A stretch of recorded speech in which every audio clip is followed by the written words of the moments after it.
So, good morning everyone. We are back with the final game from Reykjavik Open. We can see the board there. The players have not arrived yet. And I am Grandmaster Pia Cramling. I am Anna's mother. I will comment on this game too, the last round. And here we see Anna's opponent, Yunshen He from China. And sitting down here, he's going to face Anna, and he's going to be white. So Anna is going to play black, and that's very logical. Here Anna is also at the board. She managed to be there in time.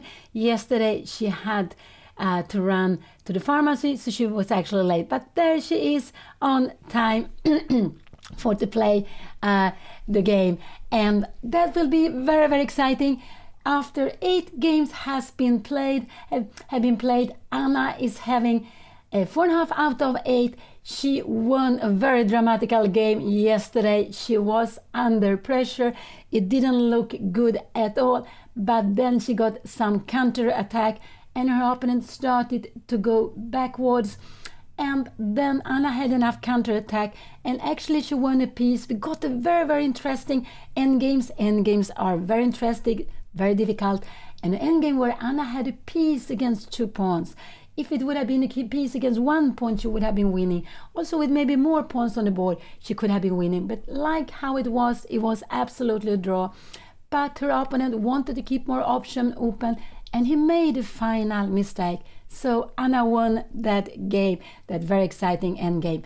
And so, yeah, this is an early round, but it's not as early as when they played the double rounds. So Anna has been playing 8 games. They have been playing 8 games in 6 days. So they had 2 double rounds when they were started already at 9 o'clock. Now it's 11 o'clock in Reykjavik. It's 12 o'clock here in Stockholm CET time. So, and we can see how the players a little bit speaking before the game.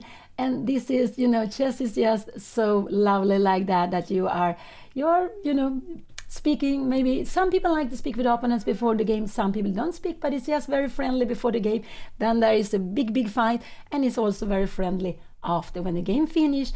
And sometimes, like Anna did yesterday, she was speaking a little bit about the game together with her opponent when they finished, but they also afterwards went away to an analyzing room and they were analyzing more together. And this is just something very good to do. This is a very good way of learning chess. One way of learning endgames, I told you yesterday, is to play them out, even if they look equal, so to play them out. And another way of learning is to analyze the game together with your opponent afterwards, because you are giving each other ideas and you are learning from each other. So this is absolutely the final game. I think that when Anna played in Reykjavik Open last time, she has been playing there for some time. She played last year, the year before, and maybe one more time. I'm still a little bit unsure about that. But last year, I think she also had 4.5 out of 5, 4.5 out of 8, and that she last year won her game. But she will go to face a young opponent. They are the same age, Anna and her opponent. And it's a player who had been coming. He has gaining a lot of rating the last half year. So it will be a very, very exciting game to see what will happen. And of course, Anna is playing with black. I would say playing with black is always a little bit more difficult, but we are different with that. Some people prefer the black pieces and some prefer to play with white. So they play a tournament with classical games. Classical games, it means that there are quite long games. So Anna and her opponent, they get each 90 minutes, and in these 90 minutes they will have to make 40 moves.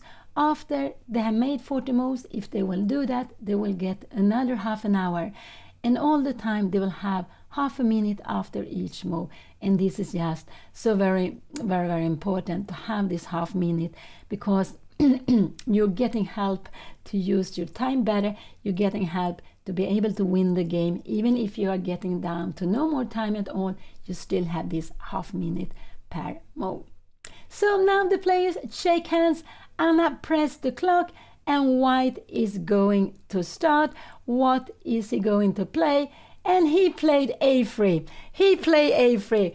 And we can see a little bit smile on Anna's face. He played a3. This is just what he played. This was absolutely, I would say, a little bit of a crazy move. And we can see Anna, we see a smile on her face. But I just want to tell you an anecdote. My brother, I think he played against Bassman. This is back in the 80s, and we were playing in Biel.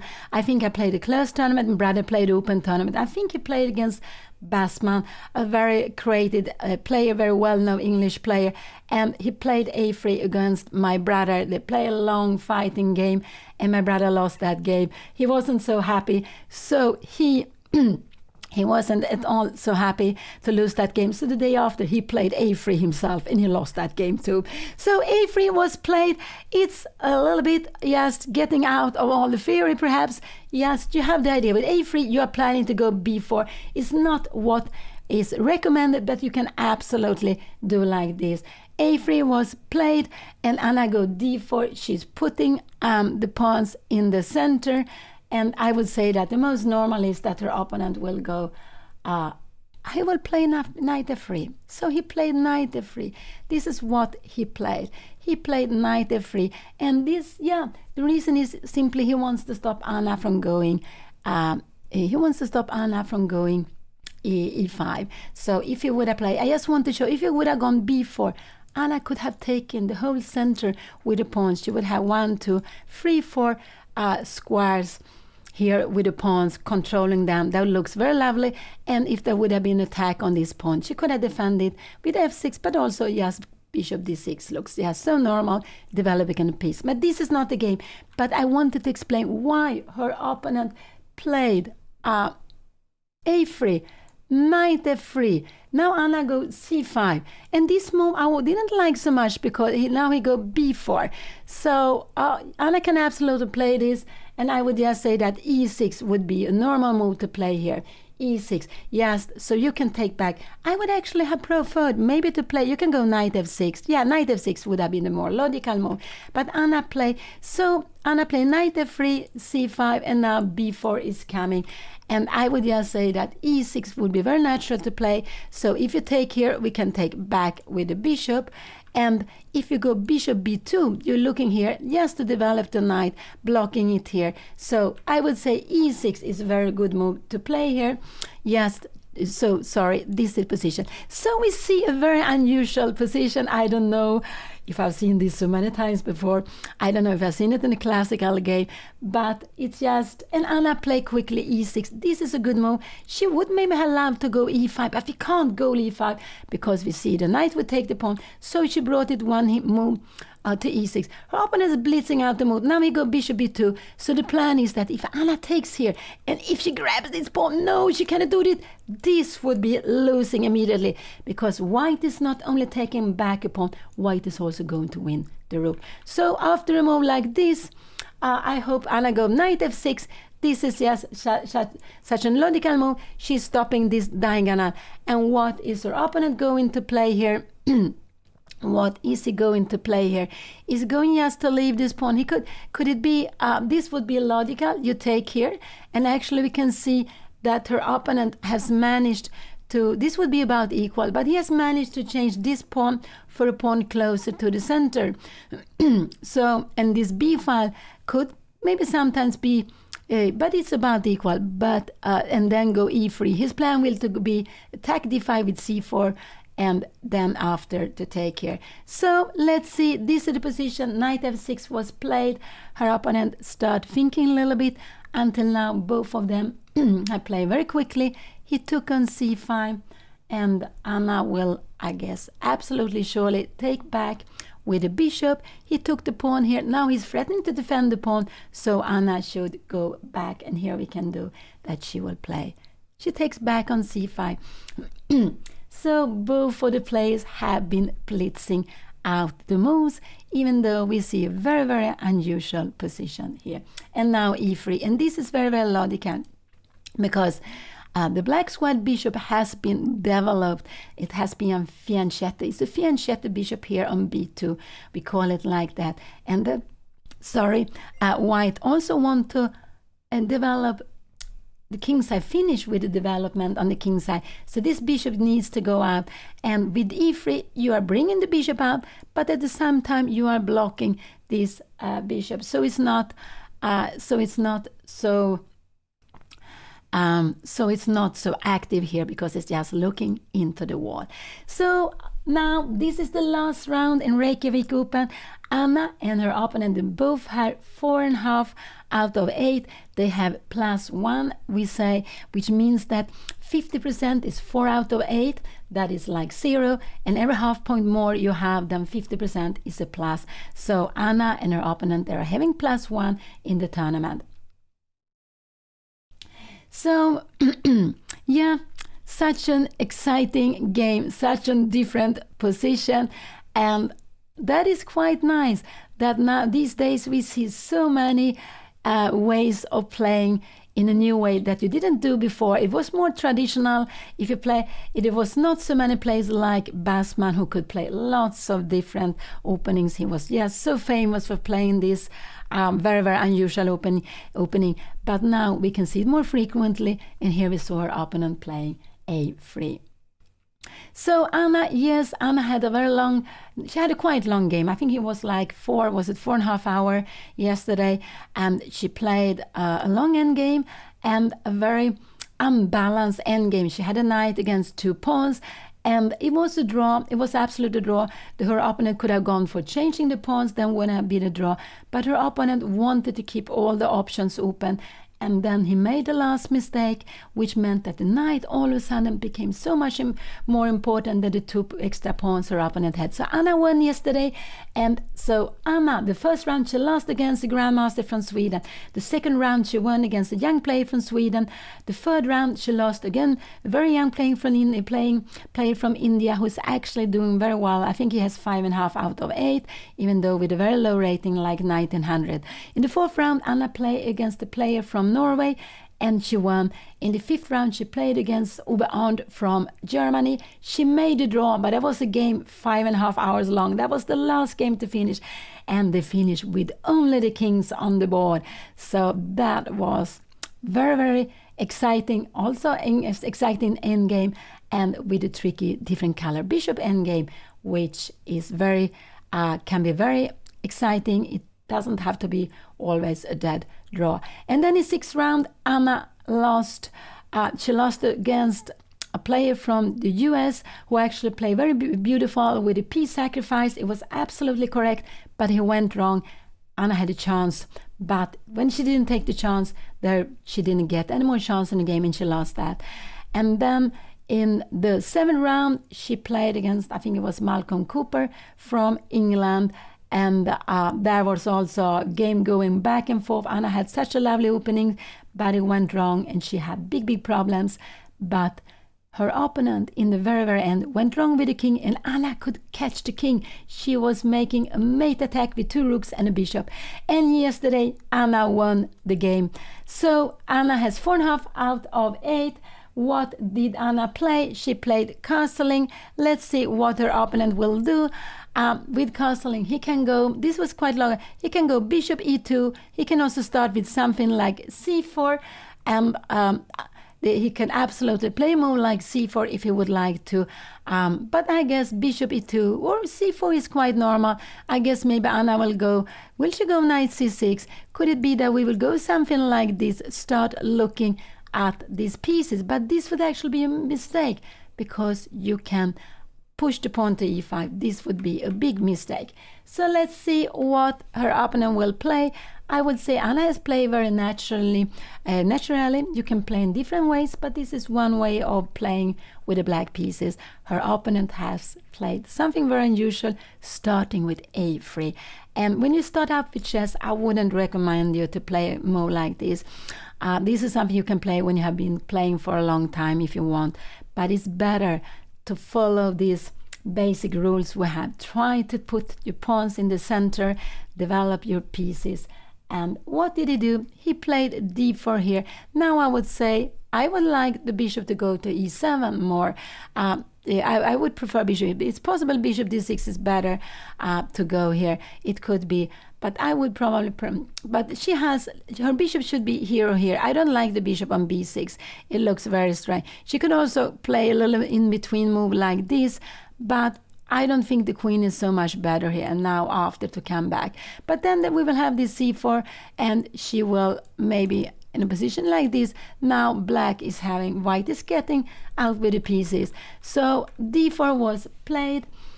Sorry, this is the position. No, it's not like this. So sorry. Castling. Oh, we do like that. We refresh the board. Let's see if we can get the position here. What is it? No, b6 is not played. This is here. Anna played castle, and we had. No, she didn't go castle. She went b6. This move I don't like so much. I don't like so much b6 here. Why didn't she go castle? She played b6. But okay, and now d4 came here, so she will need to move the bishop. Yeah, she only has two moves to move the bishop. I wasn't so fond of this b6 move before, and the reason is, like say we go here or here, I would probably go to e7, maybe bishop this move is a little bit annoying here. After here we can go knight d5, and I'm just wondering how is the position like this, and if you just try to grab it, it could be that this is not so good, is it not? Because we are getting some activities, but we are a little bit weak on these white squares here. So I'm just wondering how a position like this will. The idea is, of course, we will have knight d6, and we are having a grip on c4 here. So what happened? Anna played the bishop to e7. They are actually playing very, very quickly, both of them. Anna played bc, d4 was played, bishop to e7. Her opponent, what did her opponent do? He played knight d2, and Anna went castling. So this is the position. Maybe he will go c4, but I guess he will go bishop d3. He will go bishop d3. And how is this here? If Anna go bishop a6 to change this bishop, he will go c4, and the question is this bishop so well placed here? You can absolutely play like this. It will be something like this. You will castle, probably rook e2. I don't know if you can go some knight f5, and you put the rook here to c1. And we will have this position. It's about equal. Black has 2 against 1 on this side, but white has an extra pawn in the center. And for the endgames, it's normally better to have a pawn, extra pawn further away, but it depends on what kind of endgames you are having. If you're having, normally it's better to have a pawn more far away in the endgames, but we are still very, very early in the middle game. This is the position. Bishop d3 was played. What did Anna do? She played bishop b7, and her idea with putting the bishop there is to control e4. It's also the idea that if her opponent goes c4, she will open up the position. So she put it here, but it could be her opponent just play castling, and I would say that they are playing so quickly. So the question is her opponent planning to play e4, or is he planning to go c4? And I would say that as this is a backward pawn, this is the most logical. What I would like Anna to go knight c6. It's just more an active square here. Can we see something like this? I don't know if this is so good to play here. And now probably we go maybe queen c7 just to keep this defended. And we can see pawn structure where Anna has 2 pawn islands. One here, big one with 4 and 2, but white has 1, 2, and 3. But this is absolutely possible to play. I would say it's possible to play for both, because you have these pawns here, and this pawn will probably go to c4, and black will try to attack these beautiful pawns, and white will try to use them and try to get in d5 to play against the king. So let's see, where will Anna play? No, she decided to go knight b d7, and this is maybe a little bit more passive. because it's against knight e5. So of course, if her opponent would go here, I think she would take here and play like this. I think so. She will get this beautiful square here, and there will be a double pawn. So I don't think her opponent will play like this. Her opponent played now c4, and this is just, it's a logical move. Anna can take, but she doesn't have to take. She could also play this move, which is quite a nice move to play, because the knight is active here. If you take here on d5, yeah, probably, but then we will have to play maybe like this. No, maybe knight e4 is not the right here. I would actually prefer to have the knight on c6. If he takes here, I think her opponent will take with the knight, and he's coming here to c4, and this is maybe a little bit more pleasant position for white to play. I would say this is a little bit, maybe a little bit more pleasant, but it's absolutely okay. Maybe we can go bishop e4. I'm just thinking here, rook d1, and yeah, no, rook d1 was not such a good move. Maybe yes, rook c1, and we will take, and we will play.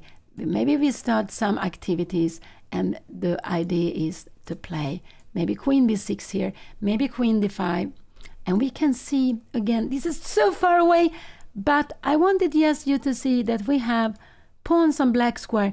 We had a bishop here. White will absolutely go for e4, and white will manage to get in e4, but we will try to put the rook on d8, and we will just play against this pawn here, and we will try to play with one extra pawn, with maybe with a4, a8, maybe either to just remain the pawns because this is a little bit of weakness, or to play a5 and b4. But this is not the game. I will go back. I will absolutely go back. This is the position. We have it like this. c4 was played. c4 was played here, and now what can Anna? Rook c8 or taking on c5 are the two logical moves. And after rook c8, I would say that rook c1 is a very, very logical move to play here now, because now Anna cannot go out with her queen. Her queen doesn't have any good squares here now.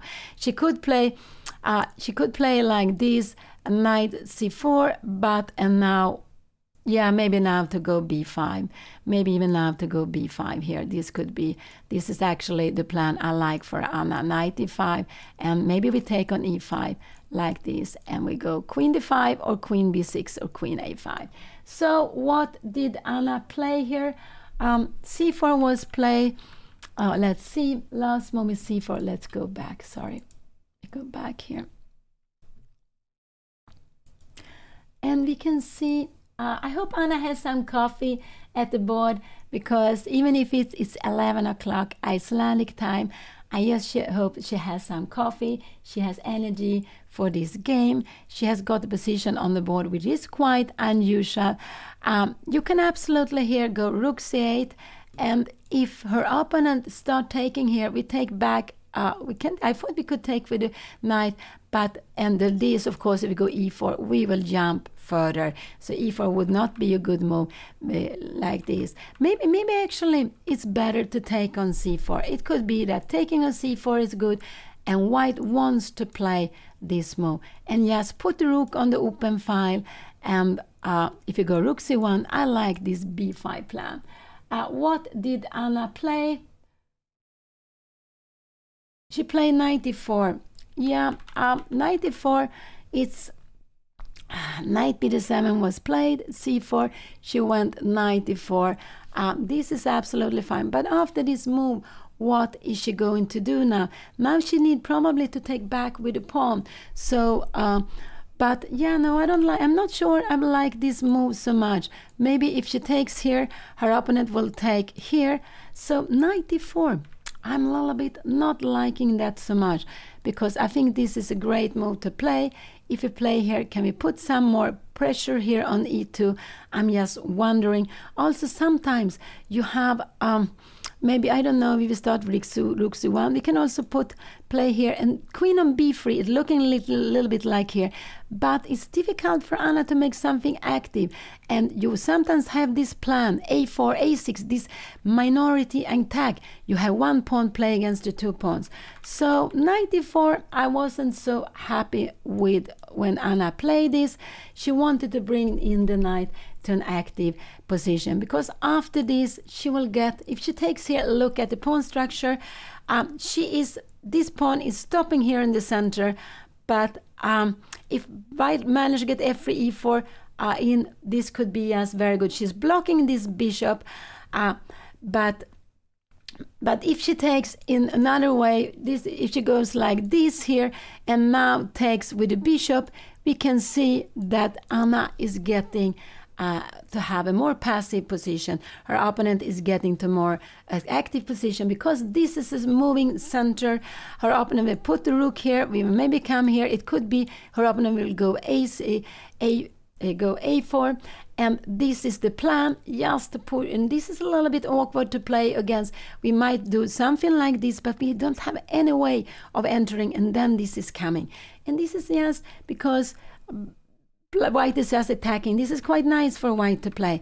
So let's see what her opponent will play here now.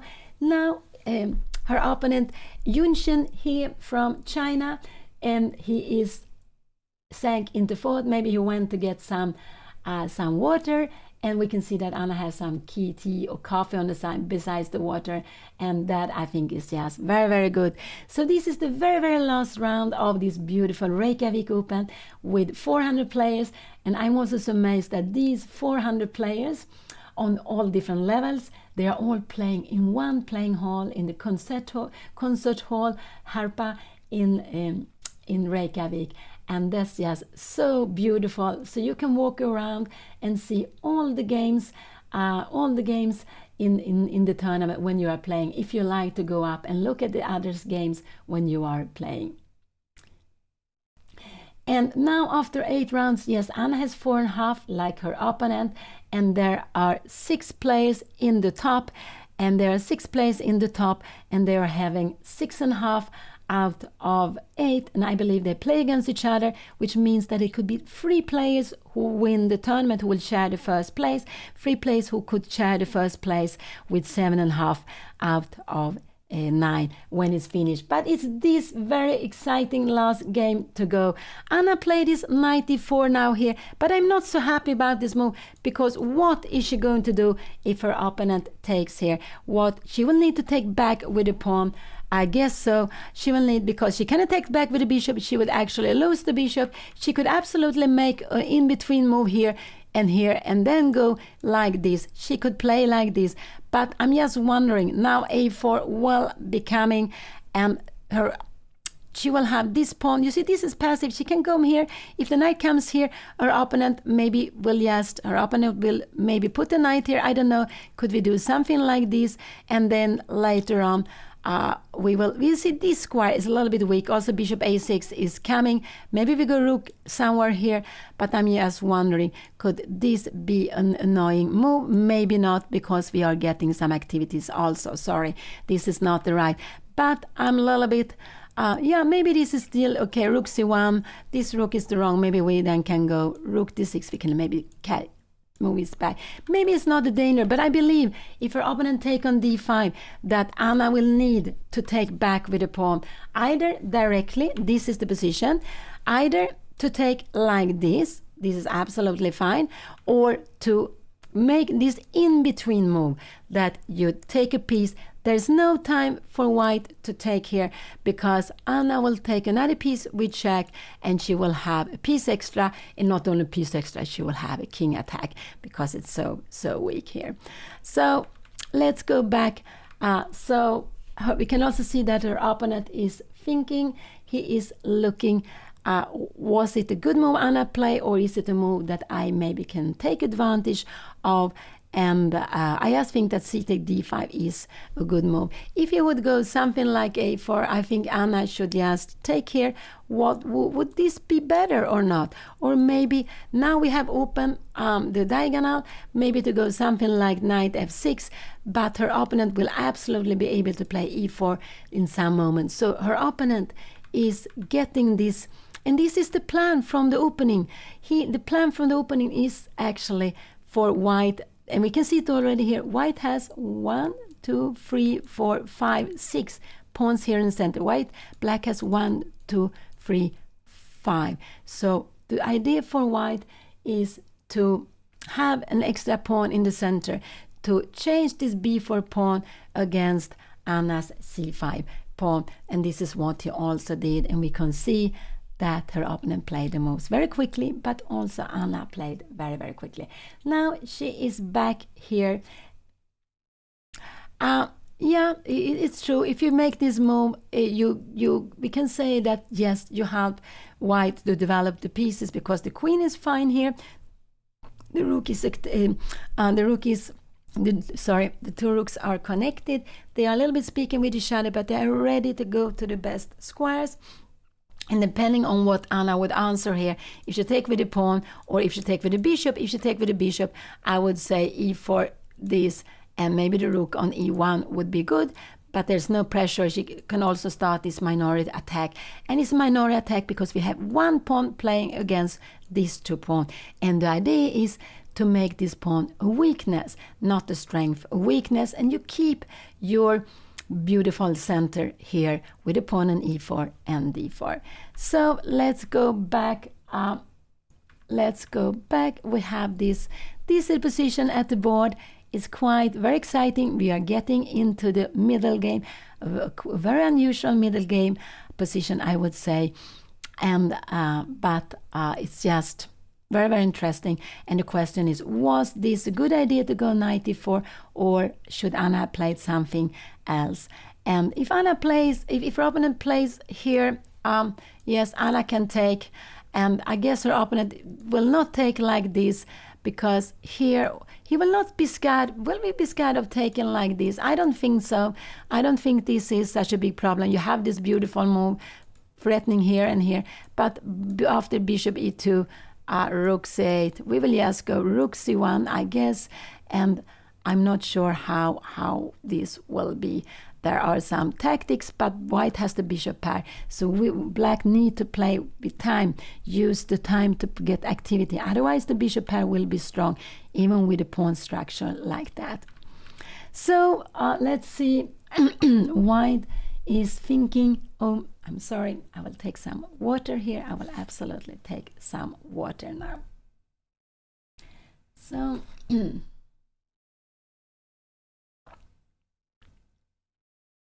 and now we see her opponent is looking up and not at the board, and that is just quite common to see players do, and especially I would say very strong players, that they, when they analyze, they like to look away, so they don't need the board to analyze the position. They analyze it in their head, and then they think it's easier to do it when you don't look at the board. Yeah, Anna is having a time advantage here, but it's just so early in the game. It's just very, very early in the game. So Anna has been speeding up and played quickly. She has done that, but her opponent has also played quite quickly. They have made already 12 moves. Here. So what will I expect her opponent to play here now? C take d5 is absolutely a move. Her opponent could also go. Her opponent play a4. a4 was the move he played. He played a4. So here we can see that Anna's knight on c6. This would not be the plan to go a4. This was absolutely not be the plan to go a4 if the knight was a c6. But with this knight on b7, here you would actually stop this plan with a4, this minority attack. But now the knight on d7 doesn't stop it. And if you go a5 and we take the pawn, white will get this pawn back, and can go late to c5 and have a beautiful pass pawn. No, after a5 is coming, you cannot take the pawn. So he played a4. He's just playing to his plans here. I don't know now if Anna goes something like rook c8, she could absolutely play it. Can we take here now? Would this be a good move? And we come here, and maybe can we go something like a5? I'm just wondering. But maybe in a position like this, can we take it just to see if we can? But knight b3, this pawn is absolutely, in the long run, we will not get, but we are getting some counterplay. We get this beautiful square here. We're getting this beautiful square. So rook c8 is a natural move to play, but it's maybe not so easy move to play. What did Anna do? She's playing so quickly. What did Anna play here now? What did she play? I cannot see the move on the board. I will have to put it up here. What did Anna play? Flip the board. A4 was no, A3 is not played. This is the position. A4 was not played. I'm sorry. I don't know why I was tricked by A4. It could be my own analysis. I'm sorry for that. So her opponent, what did her opponent play? He played, I cannot see what he played here. What did her opponent play? He played knight e1. He played knight e1. Is that true that he played knight e1? This looked like a very, very passive move. Was it knight e1 or was it rook e1? I think it was knight e1. Yeah, and why is this a shocking move? Yeah, the plan for him, I just want you to tell why he played this. He wants to take on e4, but at this moment, if you take on e4, if you take with the knight, black takes back with the pawn, and it's a fork, you will lose a piece. It's not possible. And you're not very eager to take with the bishop, to give the bishop pair here. You really don't want to do this. So even if you get beautiful pawns, this pawn is in the way, you have given the bishop pair, and this knight is not coming to a good square. You wanted this to maybe to be c3, but where is the future? It doesn't really have a good future. So no, this is not a good move. So knight e1 came. I'm just wondering, can Anna go some tactics here? Can we go something like this? Is this an idea? We have this knight e5, bishop e2, and maybe rook c8. And what is the plan here with rook c8? We want to take the bishop pair. You can go rook c1, but I'm just wondering here, we can take on c1. Can we go queen d7? I'm wondering, do we have time for this? And the idea is that we want to get, no, this is... this would be a losing move actually. Knight c4 is a losing move. I just want to show you why this is a losing move, because we have a fork and we also have a bishop, so we will lose a piece. Let's go back. Knight e1 was, and what shocked me is it's clear the plan, because knight e1, if white was to move, white wants to take, let's see, Anna go rook c8, white wants to, I think this is the plan for white, and to go bishop e2 to play this position. And I'm just wondering, we have this, we keep the bishop, but this knight is also not in such a good place. It's not in such a good place. Could we even go some aggressive e5 with the idea to get maybe the knight? We get bishop d6, we get a lot of squares, but after e5, white will not take it. We will go queen c7, we will get this pawn back. No, I don't think so. But so this is the plan for white. The plan is to take on e4, but you don't have to take that you can take with a knight. But look at this knight. Where is it going? This knight doesn't have so good squares. This knight it was well placed here on f3. Later on, you can get it to e5. Here, you can get it to c2, but it's not on a good route. You want the knight to be on f3 was good. You had sometimes knight e5 controlling the center. It would be also good on c3 controlling the center. But on e1, it's just a very passive move. They are playing 9 games in 7 days, a classical tournament with long time control, and it depends on what happens. If Anna would win, she would advance in the tournament, she will get higher up in the final standing. So it depends on this last game what will happen, of course. And so it's just, and Anna, she is among these 400 players from the beginning. Anna, with her rating, Anna has 2,115. She is rated number 106 in the tournament. And this is just very beautiful tournament with players on all levels. You have the grandmasters, you have some legendary players, you have lots of streamers. Anna is one of those, and you have also a lot of amateur players, some without any international rating at all and some with low rating, but they are all playing in the same group and in the same playing hall.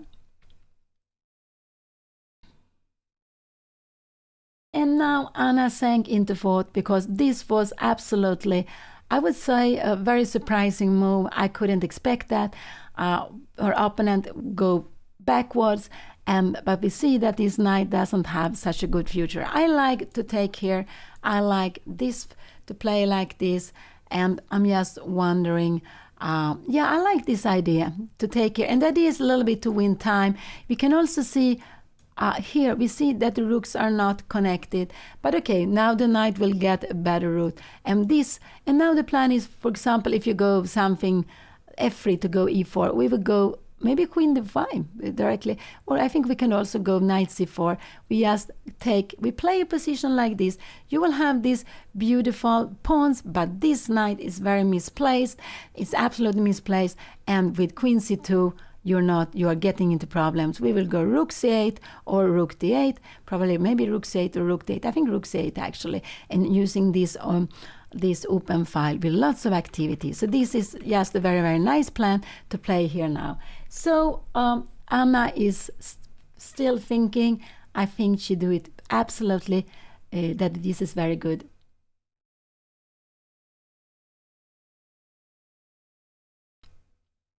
Yeah, so 95, not at this moment, but you could play like this, knight taking the pawn. You need to take it back, and now you have 95, and you can see we are kicking this bishop, but the most important and we can see because the knight went down, we have this maneuver. The bishop has to gone away. You can go here, but here the bishop is hitting the wall. Probably you want to go here instead. And now I like rook c8. Could it be that we can go queen d5 also? I'm just wondering, but we have e4. This is no mate on the g2. I'm sorry, I was getting a little bit too excited. Rook c8 is a normal move. We want to go knight c4, and if you play, I'm just wondering how a position, I don't know, is better to take or not. Queen takes, and now bring this knight. Should it go to c6 or not? But this is about equal, this position. You can bring the knight to g6 and then try to get something here. But I'm not sure this knight is so good here, and knight f3. I would say this is about equal. But it looks like this is very tempting to play these forcing moves, and I'm just wondering, in a position like this here, knight e5, bishop e2, rook c8, rook c1, do we have time for something else like queen d5? We always have e4 because we cannot take it. We always have e4, and the idea is to go knight c4 again, but e4 is a good move, and because I think e4 is a good move. And after this move we actually have queen d3 here. We actually have queen d3, and we will have to play position like this, which I would say it's about equal, but maybe we can say now this is a weakness. We're going to play against this weakness. And if you're playing against our queen, maybe, I don't know if we need to do a6 or we just put our rook in a better position. It's about equal, this position. Maybe a little more pleasant for black.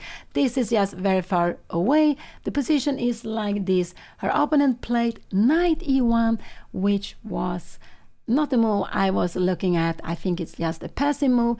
The knight doesn't have such a good route. The best route for the knight would actually be to go to d3 later and then come, because on d3 the knight is standing well, but it means that you need to move away the bishop, and after you need to, maybe you have time to put it on d3, but it's quite slow.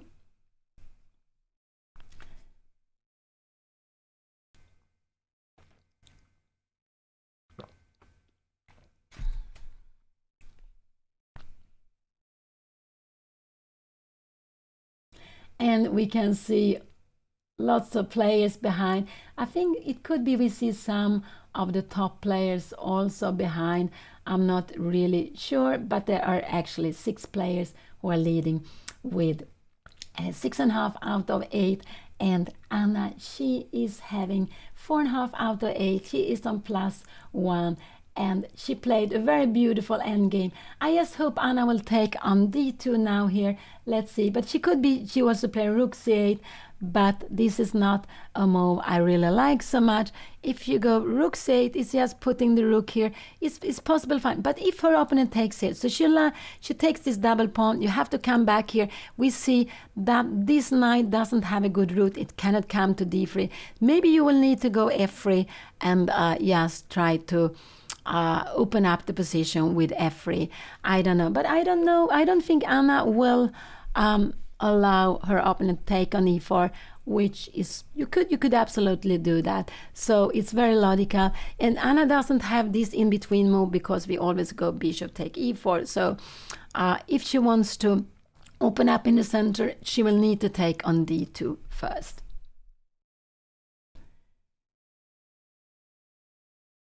She played rook to c8. She played rook to c8. It's absolutely possible to play like this. If her opponent take on d5, Anna will need to take back with the e-pawn. She will need to take back with e-pawn. This is absolutely fine. And then in a position like this, her opponent is going to have a pass pawn here. But the question is, then you see that this knight is just a terrible knight. It doesn't have a good way to get into. Sorry, I wanted to go knight c2, but I think we could go queen d7. We can also go knight d5. I think maybe queen d7. Yeah, knight b4 is not such a big move. We can just maybe quickly kick it back. But this is actually a fine position to play. This is absolutely fine. Rook c8 is one of the way. Anna is just saying that I don't mind your take on e4. I am putting my pieces on more active squares, and if you take on e4, I will get a double pawn. But what are you going to do with this knight? Where is this knight going to be placed? Because it's just not well there on e1. So we could see. I shouldn't go back. So actually, White would have dreamed of moving away the bishop, and then with the knight on f3, taking on e4, and put this knight on d2. That would be a better way. So if White could play knight e1, take e4, that would be better for White. It's of course not possible because of these two knights. This one is better placed. It has they have more square to go to. It's closer to the center. A knight on d2 can go to c4, e4, f3, b3. It's just very well placed there. It's absolutely very well placed there. So but this knight, if you take on e4, and I think this was her opponent's plan. I would be surprised if he doesn't play this and go bishop here. And now I'm just wondering what Anna can do. Could it be that she's going for e5, but knight c2, and we don't take, we just keeping the position like this. Maybe here we're bringing in a rook to d8. What will happen? Do we get some activities here? Yeah, we can. This is fantastic. b5. And what is happening? The idea is after, if you take here, we will take on c2. We're winning a piece. And if you go c5, we can see that there is a pin here. We will just go knight takes c5, and we win a pawn. So let's go back. So rook c8 was absolutely fine. And he hasn't played this. This is the position. Anna put the rook to an active square. She is looking at c2. She's actually having a threat here. I forgot to say that. She's having a threat. She is planning to take on d2 and then to take on c4. Her opponent could defend this in this way. He could absolutely do it, defend it in this way. But again, we have this very exciting way of playing, and we could go knight e5. Could we go knight c5 also? I'm not sure why we want to bring the knight to a4, and the only way to stop it, we can see this is a pin. You can never take here because we would grab the queen, so it is a pin.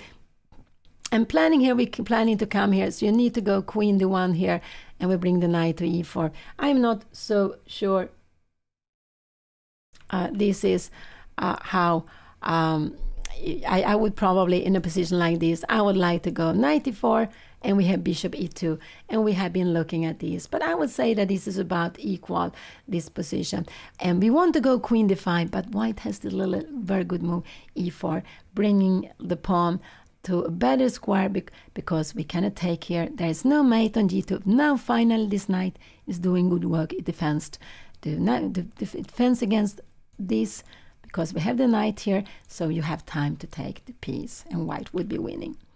So this is the position. It's just such an exciting position here. So we can see there are some tension in the center. There are pawns looking at each other without exchanging. There are some pieces looking at each other. They are still staying there. And these are the moments where I would say when you start out with chess that when you see a piece, you just want to exchange it. But sometimes it's better to keep the tension.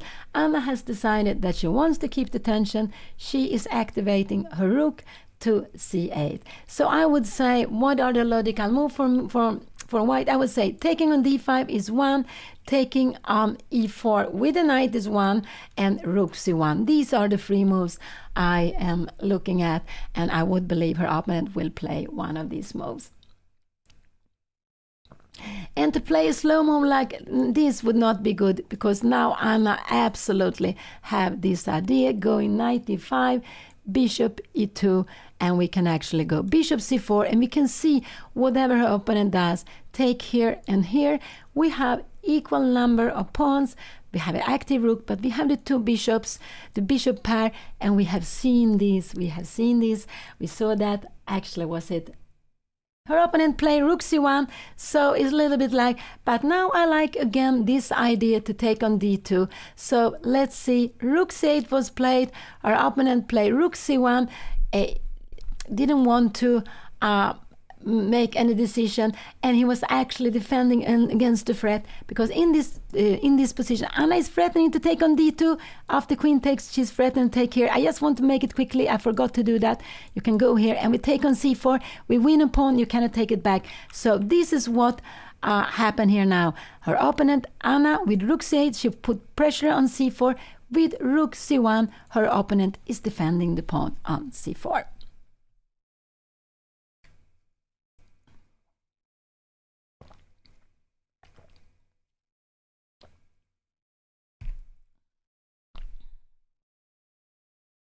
And yeah, Anna is fully focused, like her opponent is also sitting there. And we can also see, you see with the clock, I told you before, with the clock you always see who are the one who is going to play. But sometimes it happens that you forget the clock, and also the clock is actually counting. So I think the clock is counting the moves when you are playing. So after 40 moves you get this half hour extra. No, to play this move now, knight e5 now. Oh, sorry, this was played knight e5 now, but you have bishop take e4. You would lose a piece here, and then you take it, so it doesn't work. But knight e5, of course, if your opponent plays like this, we can play this, and we have a position like this. And again, we have the bishop pair. Actually, c4 pawn will be very weak, because black will be able to attack it also with the bishop to a6. But knight e5 directly would lose a piece, because you can just you don't take on e5, because this is the plan here, take on these 4. But here, this would actually be good for black. But in a position like this, after knight e5, we take bishop take e4. You need to take back, and we take here, and this is just a piece up for white. So we have to be a little bit careful. If we want to go knight e5, we need to clarify the position first. We need to take off some pawns here first. And rook c1 is also a move that is a little bit playing, because now Anna, maybe she wanted to bring her queen here to c7. Why you want to bring the queen to c7? Yeah, it's actually because you want to connect the rooks.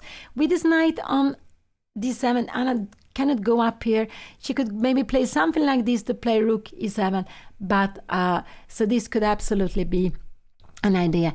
But with queen 7 is not possible, because we would just take here. We take the pawn, but not only take the pawn, we are putting threats against the queen, and this rook is defended by the queen and by the bishop. So here white would be winning on directly. So chess is like that.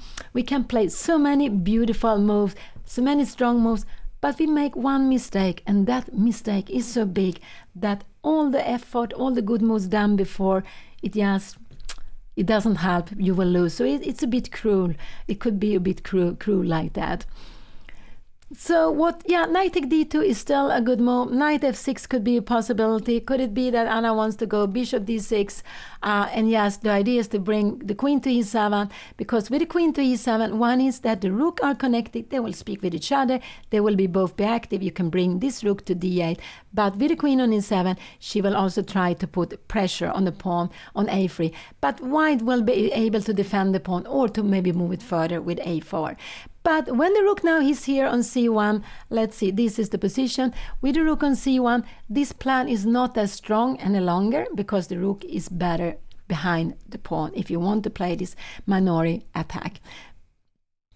But with the moves white has played, we could see that this was not the plan for white to play.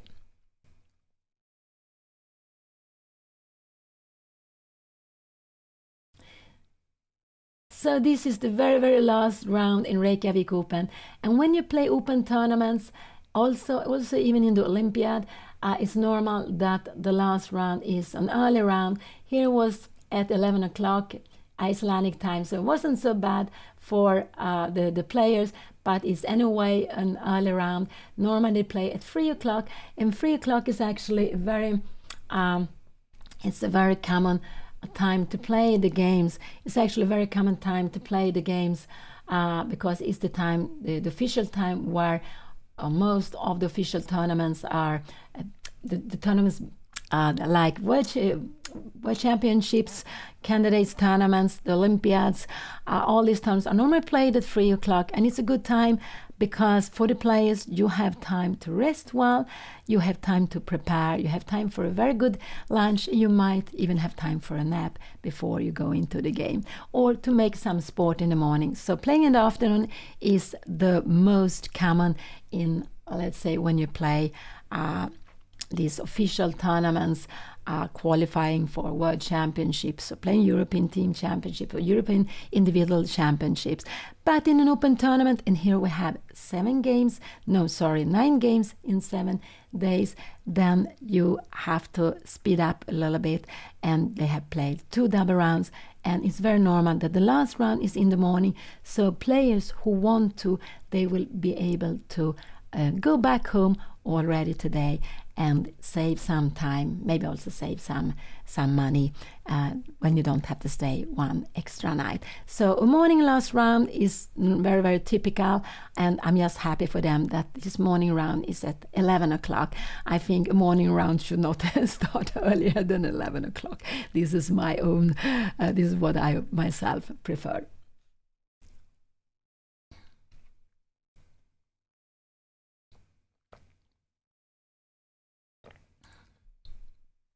And we can see how they are both focused. And yes, Anna's opponent played a very, very unusual first move, a3. I saw a bit of a smile on Anna's face when she saw that move. But it's possible to play. And the idea was actually what we have seen, to get the pawn to b4, then move the b pawn, so it's defended by a3, and then to have this, we see that white has 1, 2, 3, 4, 5, 6 pawns in the center. Anna has 1, 2, 3, 4, 5 pawns in the center. And this was the plan for white. And we can see that Anna, she's not a pawn down, she has this majority 2 against 1. And of course, if we could move around and Anna would be able to get her queen to a5, a4, she would start pushing pressure on this pawn on a3. Actually, queen to a4 without the white squared bishop could be very, very annoying for black. So, but here all the pieces are still on the board. We have only seen one exchange of one of the pawns. White exchanged the b4 pawn against the pawn on c5, and now we have this pawn structure. And when you're playing, always look at the pawn structure. Try to keep it healthy. The pawns are stronger together, but sometimes you need to play with an isolated pawn. Sometimes you really need to do that, and don't be scared of it. So let's see if Anna goes something. Yeah, she can go knight f6. Now if you take here now, I guess we can even go queen take d1 and to play this, because we are keeping control here. So what did Anna play?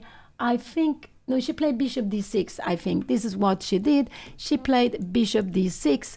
I think rook c1, and now, no, not knight f6. So, but she played bishop d6, and this is absolutely fine to play again. Her idea is actually to open up for the queen to e7, and then the rook to be played, and to play bishop to queen to e7, and then to put pressure here, but also so the two rooks are connected. Yeah, it looks like Anna has taken her coffee, and I just think you need to drink and eat during the game, or at least to drink. Everyone is different. Some players don't want to drink anything, don't want to eat anything, but drinking is actually good. And if you feel tired, you can take coffee and tea, but also water. Drinking lots of water, I would say, it's good during the game. So Anna played bishop d6. So it's a little bit like both want to keep the tension. Both is asking the other one, I want you to take away the tension. But both say, no, we want to keep it. I'm telling you that if you take on e4, this knight is going to be a very passive piece. So yes, you can go ahead, take on e4. I'm not worried about that. I will get the double pawn, but I don't mind that. But if your opponent take here on d5, I wonder, maybe we should take first like this, and then go take d5, just to keep a position like this. And maybe this, I'm not sure how easy it is to realize that this is actually a very good. Oh, sorry, bishop c4 is a mistake, because we have some threats here, and we have a beautiful pin. This would absolutely, there's no way to defend against b5. You can go a6, but a4, we go a6, and b5 will be coming, or queen c2 also, so queen c7. So let's go back. Anna played bishop d6. This is absolutely fine, but she will need to be ready.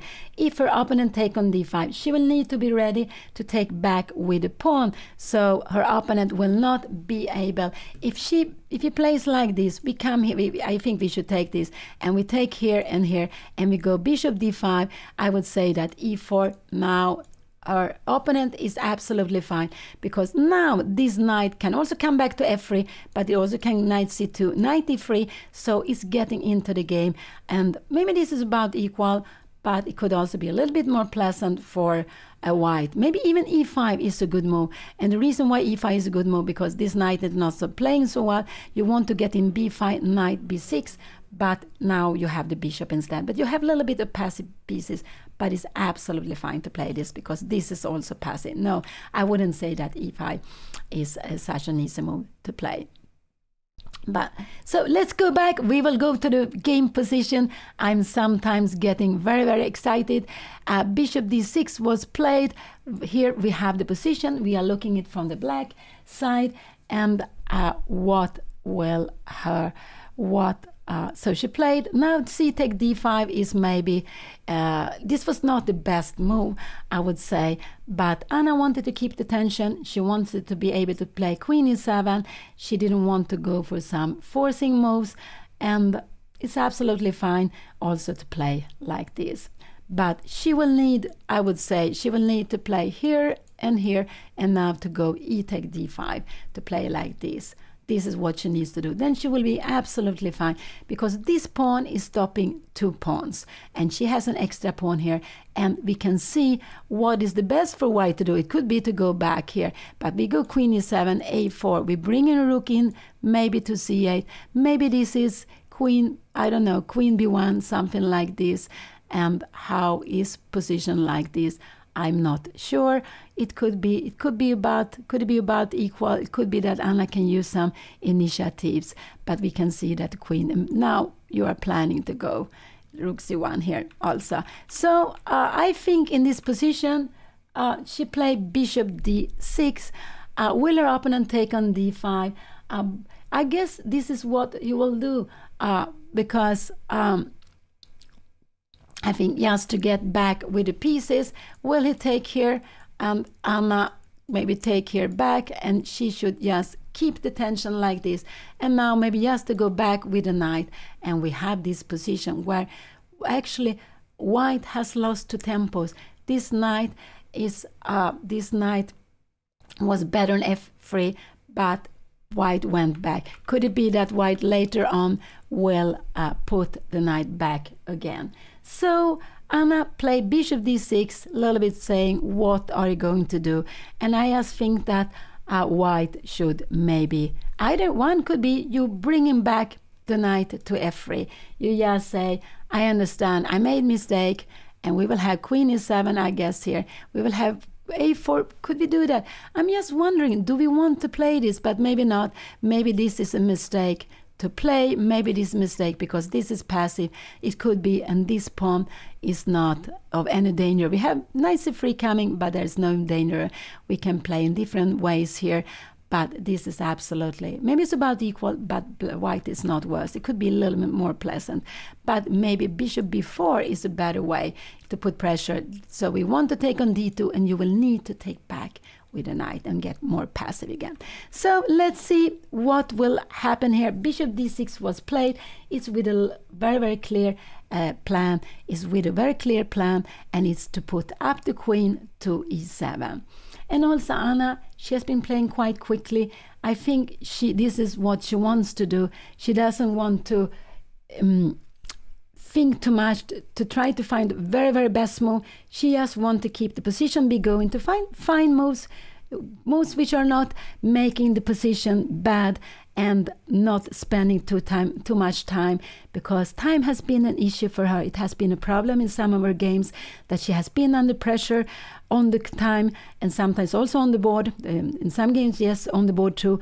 And that had, I would say that at least maybe in one of the games, the time could have been one of the reasons why she made a mistake there. So time is so important, but it's not easy to handle the time. I know it very, very well myself, as I am a slow player. So Anna played bishop d6 quite quickly, and we see the tension is there in the center. This bishop looks at the knight, this knight looks at the knight, this pawn looks at the pawn. They are both keeping the center. Like this. Will there be some exchanges in the center? Will there be some, what will her opponent play here now? So and of all the moves I've seen on the board, I would say that this was going back with a knight to f1 was the most scary move. Not scary move, the most surprising move, because the knight is very passive, and the best square the knight has is actually to go back to f3. This is the best square white has in this position.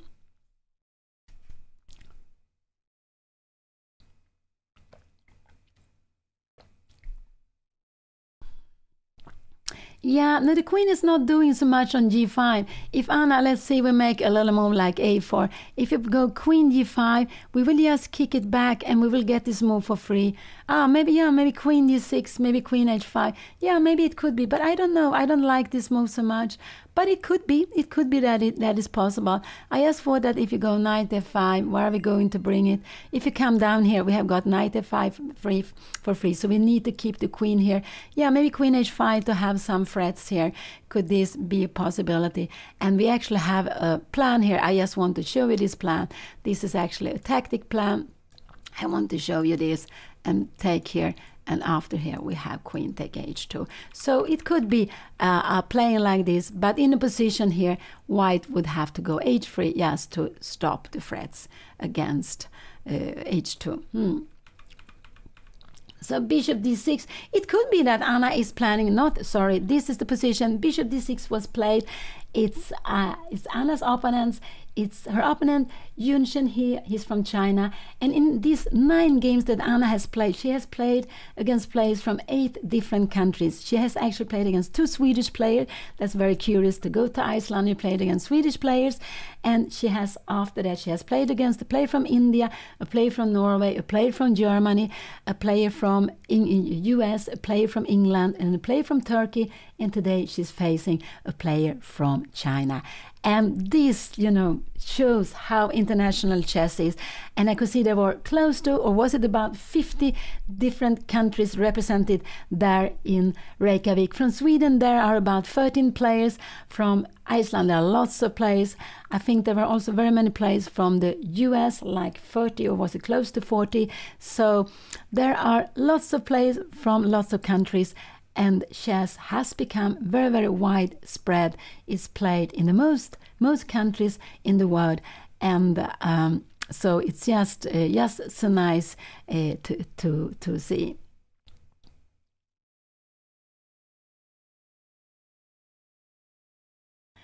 And now they are focusing both very much on the game. Anna, we were living in Spain since until Anna was 11 years old. So she has played I think she played the under 8, maybe under 10 championships. And so she played, she was a Spanish player, but after we moved to Sweden, a little later, she changed to Sweden because it's much more practical to represent the country where you are living in.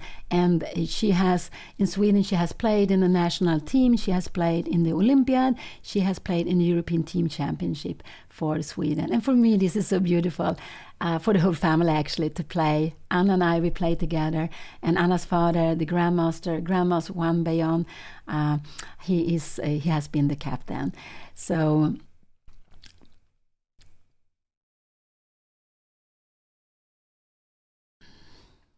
and this is why also when you have the knight on f6 and f3, this is why we developed them today, because the knight on f3 is very good keeping control of the center, but it's also good to defend the king.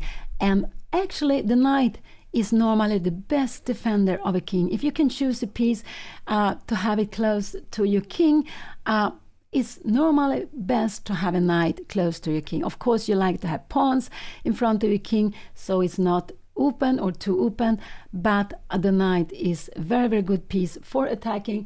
And what did her opponent play? I don't see what her opponent played. Did he took on e4? I think he took with a knight on e4. I think this is what he played. Could this have been? I think so. I think he took on e4. He took that. He took on e4, and then no, he didn't take on e4. No, he went f4. Did he go? He went f4. Oh, but he went f4. But I want to tell you why he goes f4. Now his plan is actually to take on e4. Now he's planning to take on e4 because he got a pawn on f4. He played this very, very big move. But I would like to take here now and take here. I want to see, is it good? Maybe to go queen e7. I wonder if you should take here. And what you're going maybe a4. How is a position like this? Do we want to go bishop here now? But you can always go bishop b4. Now this is actually getting good, because maybe we are getting some activities here. I'm just wondering, we are bringing in lots of pieces. This is just getting very, very good. Let's see here now. He played f4. This was a very, very big move. Let's see. Oh, sorry, I have to go back. We put it on the live board. He played f4 move, and let's see, flip. We put it like this. He got f4. And this was a little bit shocking move for me, because you can see that this square, black is having a fantastic grip of this square. But I think now his plan is to take on e4, and with the pawn on f4, his king will be more safe. So the plan with f4 is that he wants to take the knight here next move. So if Anna plays something like this, probably then he will not take, he will defend the pawn somehow, and then he's planning to take. But let's say Anna play a little move like rook e8.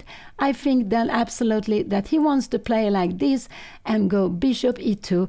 And now his king is safer with the pawn on f4 than it was on f2. So this would be absolutely an equal position. This would absolutely be fine. We still have this problem with the pawn, not with the knight here, but this knight is maybe dreaming of knight c2 and getting to d4 after a d5.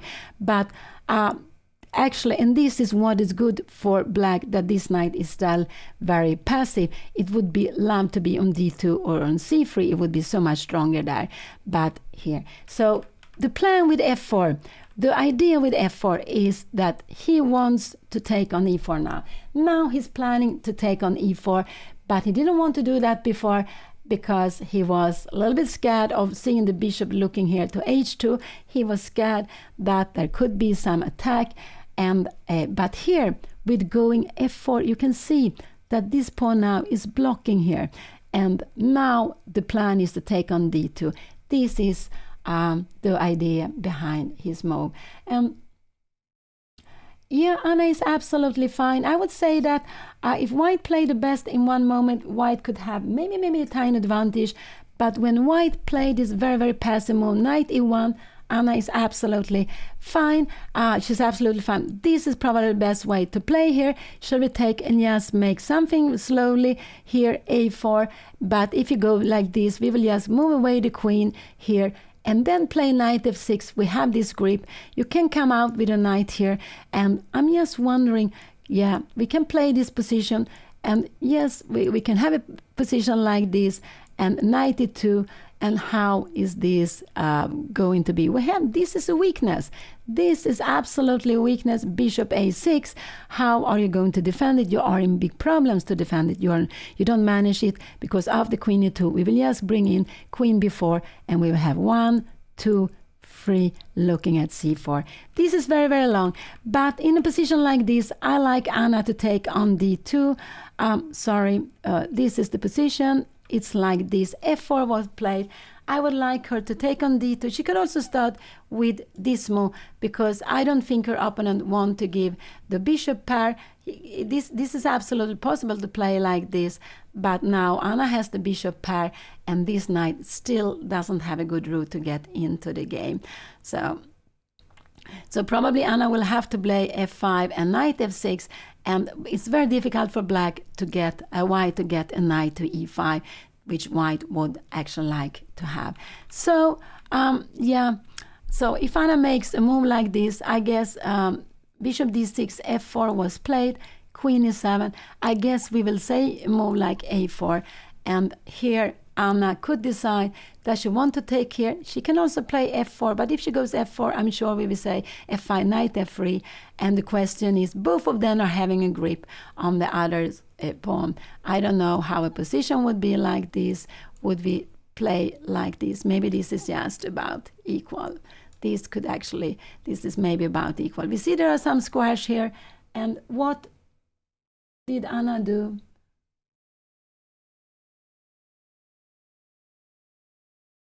I don't know what she played. I cannot see what she played. I think she played knight f6. Could this be? No. I don't know what Anna played. I don't see. She played a rook to fd8. F4. What? No, she cannot play. What did she play here? I don't see what she played. Did she go? She went f5. She went f5. F5 is absolutely one of the moves she could play. She went f5. And so she's getting... she's giving the square on e5. I'm sure we will see this idea now. So maybe this idea, the idea with a white going with a pawn to white going with a knight e1 was not what I believe to take on e4. It was maybe to go f4 to play this position.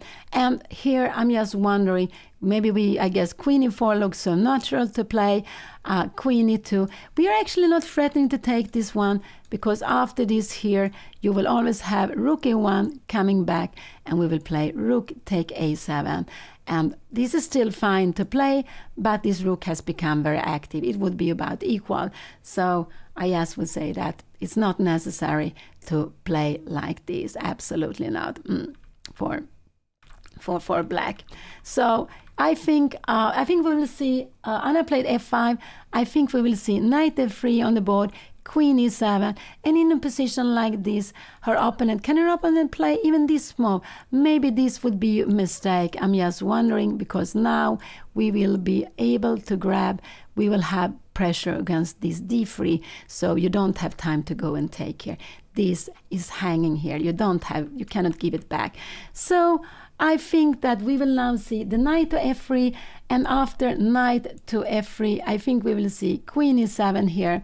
I think so. And in a position like this, I guess our opponent will go maybe queen e2, if he just realized that this pawn is hanging, or maybe queen b3, but this looks, I'm not sure this is the right place to put the queen here. So f5 was played, and Anna is having a time advantage. Her opponent plays so quickly in the opening, but I think he's on the way to play, and I think absolutely we'll see this passive knight coming to f3, and he will go just coming back in the game. I don't think we will see anything happening here. And I would just say that if you take here, you can do two ways. I would say you could take on d2 and take back. You can also take back here again, because like we saw before, if you're taking here, we still have this big problem with the knight. This knight is just so very, very passive. It doesn't get to the right route for it. It would love to be, I told on d2 or c3, but on e1 it doesn't have a good future. So f5 was played, this was, and now her opponent is thinking. I'm so happy to see that Anna she's playing quite quickly. She wants to be practical, and she played f5. She wants to keep the knight on e4, and I just think that what white wants to do is the same idea. Bring knight f3 and knight e5. So this is what I think we will see here in the game. And this is Anna. She has the first round. Anna played against a grandmaster. It was Platon Galperin from Sweden, and he is rated 2555. He was like 450 points higher rated than 440 points higher rated than Anna. But after that, Anna has played lower rated, and it's because she needed to score a little bit more of points, so she will get higher up in the field. But among the players on the same points as her, she has always been on the higher part, and that's why she has played against lower rated player. So but we have seen it's not easy to play against lower rated player either. It's not easy. Some players love to play against lower rated player. Some other players just prefer to play against higher rated players, because you feel that if you play against higher rated player, you don't have any pressure. You just play the game, and it's expected that your opponent will win the game. So it's different. But in this tournament, Anna played against 8 players with less rating, and 1 player who was 2555, Galperin, and he's actually seeded number 8 in the tournament. You could go g4 is not a good move, because I guess we just would take it and we would absolutely grab it. We have a pawn more. This would not be a good. To plan h3, you could plan h3 here, but I don't know. Do you really want? And the plan could be to go g4, but I don't think so. I just think because here you're giving some squares for the pieces. I guess we will have queen e7 coming, and now we have some threats here against. I think this is just what we are threatening now, just to take the pawn. So after f5, queen e7 is absolutely a plan for Anna to play here now. Queen e7, and sometimes she's threatening to take the pawn, sometimes not. It depends on what her opponent has done. But we can see this piece is quite active. I don't know, this is actually a passive piece because it stands behind the d4 pawn. But if the d4 pawn will come away, it will manage to move further to d5. It will manage to move away somehow. Then this bishop will open up, and we can see that when you open the f5, it will get weak. Would a rook enter the 7th rank, that would be very, very dangerous. But also Anna, she has this bishop, it's behind the d5 pawn, but and this d5 pawn can always come off, then it's looking at g2. And if she later on will open up the diagonal and she get the rook to the 7th, this could be lots of threats against the white king. And this is one reason why we always have to be a little bit careful when we're moving the f-pawn. But in some position it's possible. This is also possible because there is no rook coming to c2, yet g2 is also well defended, and then you can also put a knight on f3, so you are blocking this diagonal. So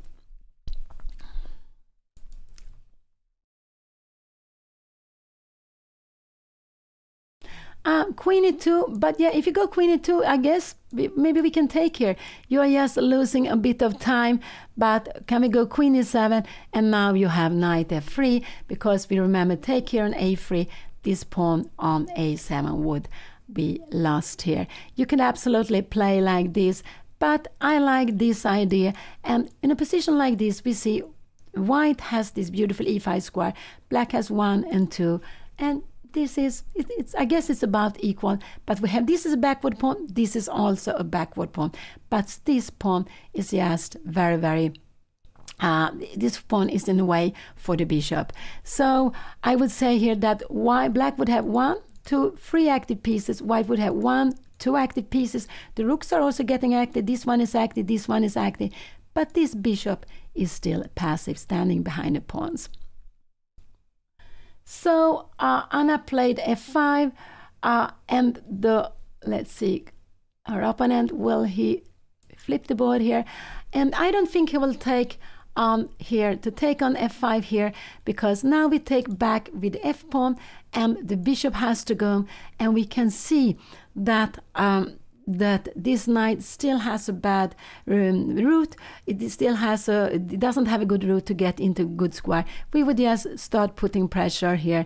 You will need to go something like that, and maybe we go knight f6 to put it more open. And where is this knight going to go? Maybe you need to go knight c2, but it's getting a little bit, I don't know, bishop d5. This is just getting. And if you take here, I guess we can take even with a knight to play for tactics. Maybe we can also take with a pawn, but maybe taking with a knight is better, because we are playing for piece activity.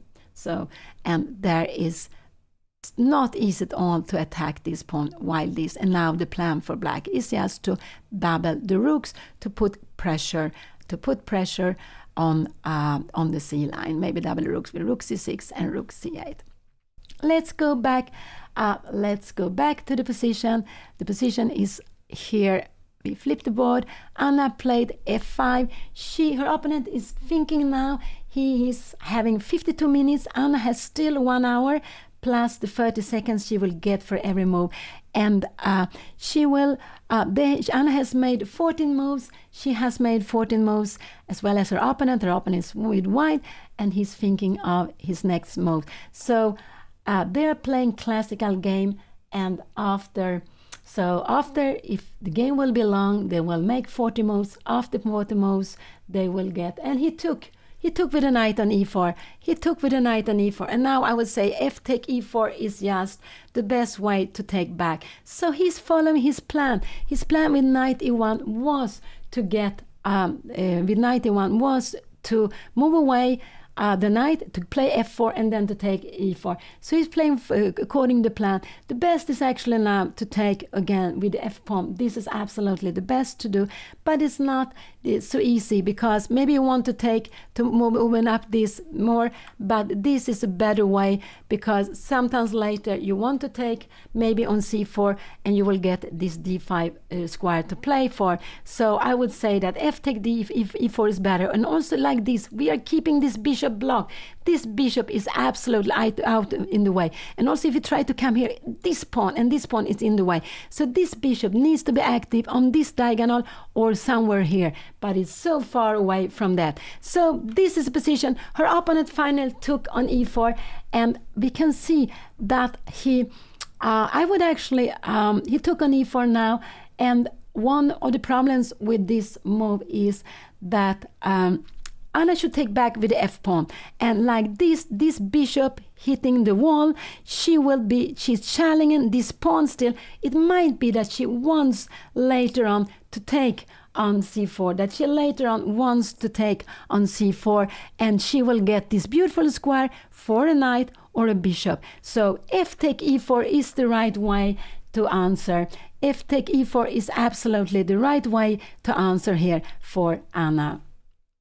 But if she goes here, it will be about equal. Sorry, this was taken, and we could see her opponent wanted to keep. If she takes like this, bishop e2, this would be about an equal position. We will have, will he go maybe queen b3? I'm not sure. This is the best. And I'm just wondering, can we go something like this? No, maybe not. Now he has this plan with a4, so maybe even this is the best move. But how can we ever play anything like this? The idea is after knight c2, we have knight c6, and you will need to go bishop c3. But you always have these things coming. I would say that white will be absolutely fine here. So I just hope Anna, she played f5 because she wanted to take back with the f pawn. She wanted it to defend here, because otherwise she didn't have to go f5 so early. So I really do hope she go f take e4 to play against this bishop, also to be able to challenging the pawn on c4, and also to stop the d4 pawn. This is just a very important moment. This is just a very important moment. Her opponent has taken a piece. Anna is just now a piece down, so she needs to take back the piece. She can only do two things. She can take either she take with the f pawn, or she take back with the d pawn. These are the only things she can do. Oh, calculating the ELO, there is a system for that. I don't know it so well, but when you're playing an opponent with the same rating as yourself, so let's see, I'm 2440 something. If I play against someone with 2440, if I have a very slow cat, because I have had more than 2,300 or more than 2,400, I'm not sure about where it changed. So I play with cat 10. It means that if I win a game against someone my level, someone with my rating, I would win 5 points. For Anna, I think it's actually 10 or 20 points if she wins a game with someone against her rating. If she wins a game against someone with less rating, it depends on the gap between them. And there are some tables to calculate it, but I don't know them. Absolutely not. So this was played knight take e4, and we can see that her opponent is playing according to his plan. He's sticking to a plan. And I remember, I think it was Bent Larsen who said, it's better to have a plan than not. It is better to have a bad plan and than not to have a plan at all. So having a plan is fine. But let's see now if Anna will take back the right way. She will have an advantage. She will put pressure on her opponent. And it's so important to stop this d4 pawn to be coming further. It's also very important that she can challenge c4 pawn.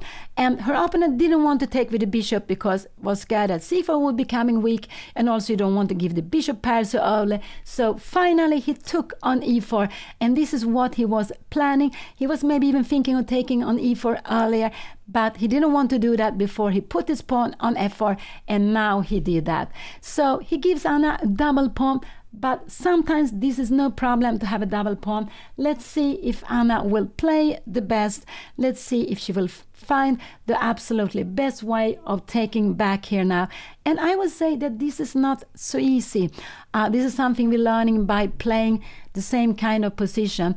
But in lots of time with this pawn structure, when both of them have given a hole, her opponent give a hole on e4, Anna's have given a hole on e5, it's better to take back with the f pawn.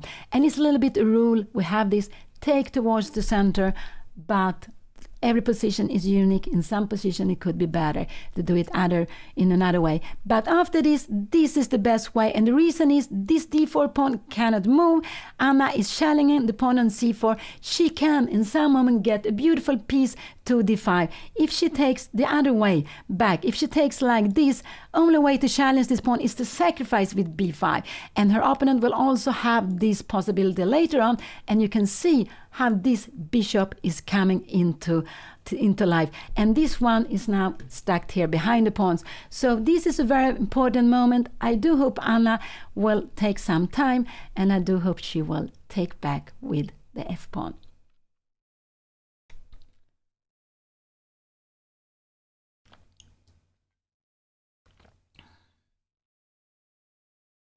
And I think behind Anna And her opponent, we can see, I think is Anna's opponent from the first round, Platon Galperin.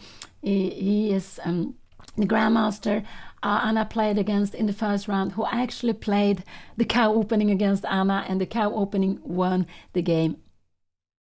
Yeah, you're open to fight, but more than anything, because this rook is hitting the wall, but more than anything is that you are stopping the d pawn, you're keeping a pawn on the center, and you are challenging this pawn here. So this is absolutely the best to play.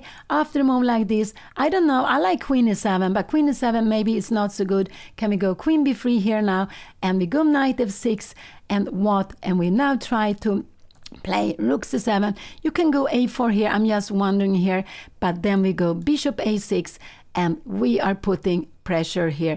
I don't know about a5 here. We can even go b take e5, because this is not possible. So you will need to defend your rook. Maybe you defend it the bishop like this, and after a move like this, I'm just wondering, we are getting some very, very heavy tactics here. Oh, this is just, I'm just wondering what is happening. We are going to win a whole piece. But this is very, very far away. But it's so important she plays the right move here. This is absolutely, and it's not, I would not say it's easy to make the right decisions. And this is like in chess, we have all these decisions making. And if we always would make the best move, we would be world champion. We would be so strong. But we are human, and we are learning from the games we are playing. So, but there is this route taking toward the center, and I would also say in this kind of pawn structure, it's normally better to take with the f-pawn, but it's not easy, because with the f-pawn, Anna will keep these two still blocked. But this is absolutely the best way to play, stopping d4 pawn, challenging c4 pawn. She needs that, so she has some pressure on the pawn on c4. And this is one of these critical moments where you need to think. You need to think and hopefully make the best decision. And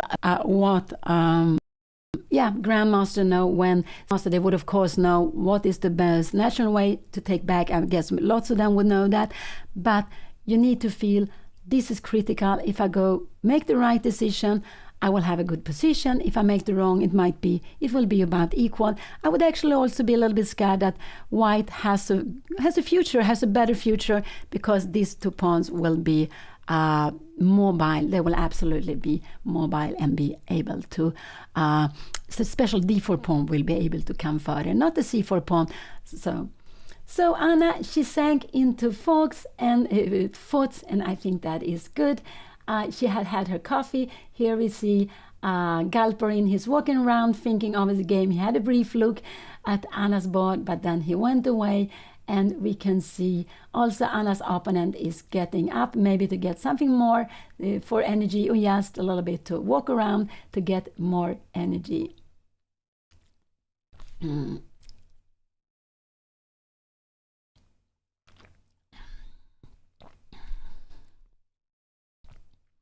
So that's what I want to say. Having double pawns are sometimes no problem at all. Sometimes they are weak, and a double isolated double pawn can be weak. But in Anna's case, if she would take here and come here, you could do something like, I don't know, we can even start with bishop a6, putting pressure here. Because in a position like this, we will take back, I guess. Maybe we will take here and go c take d5. She doesn't have a double pawn, but she has the pawn on white squares. This is very good, and this bishop is a black squared bishop, so this one is passive. Her opponent will absolutely have to go a4 some moment. She will go knight f6, and we still have this big problem with this knight. We will just bring out the pieces, and I don't know, sorry, maybe queen d7 would be better, and after that to bring the rook to c8. So this would absolutely be very, very good. So this is very, very critical moment. I just hope Anna will play the best here. I really do hope she will play the best in this position, and it is to take back. And it could be that Robin got surprised. Anna is thinking so long, but she hadn't made up her mind, and she see that taking with one pawn or another will change very much the pawn structure. And the pawn structure is very important when we make our plans. We need to see that we try to have a healthy pawn structure. If we don't have a healthy pawn structure where the pawns are together, we need to have piece activity. We need something else to compensate that. And so here it will be such a dramatical difference depending on how Anna takes back. So it is very, very crucial how she play here in this moment. And this is why she's spending some time. She has been spending maybe close to 10 minutes here after knight take e4. Yeah, Nana is a little bit lower on time, but they have played 15 moves, I guess. They have played, her opponent has played 15 moves. Anna, this is her 15 move she has to play, so it's not so slowly. It's just such an important moment here to see what she will do now. Oh, she's on her way to move. I think so. Is she on her way to move? And no, she hasn't made up her mind yet. She hasn't made up her mind yet. And she is taking a little bit of something to get energy because, yeah, it's just one of these moments. It's just such a critical moment, and she feels that. So she takes something to get energy. I just hope she had a good breakfast, that she had a lot of food before the game, so she can keep the game, because this game can be going for 3, 4, 5 hours. Anna, in the 5th round, she played the game for 5.5 hours. So that was just so amazing. Yesterday, I think it was 4, maybe 4.5, so it was quite long also. So Anna is playing in Reykjavik Open. She's having 4.5 out of 8. She's playing the last round together with all these 400 players. They are all playing the last round to decide who will win the tournament. There are 6 players on 6.5 out of 8, so there could be 3 players sharing the first place. Anna, she's having 4.5 out of 8 like her opponent. And yeah, and this is a classical tournament. Oh, I'm getting so nervous now. I'm getting so nervous. Will she take back? Will she take back the right way? How will she decide? She hasn't made up her mind yet, and this is still fine if she thinks, but I just do hope that she take right back the right way.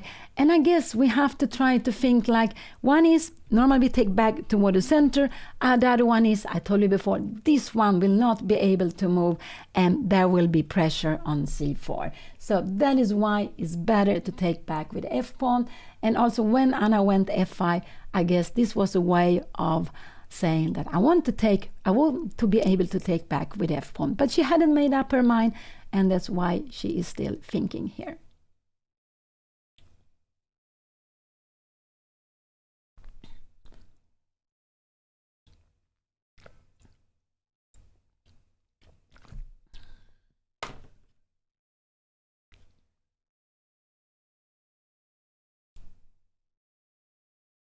Now she's back, fully focused.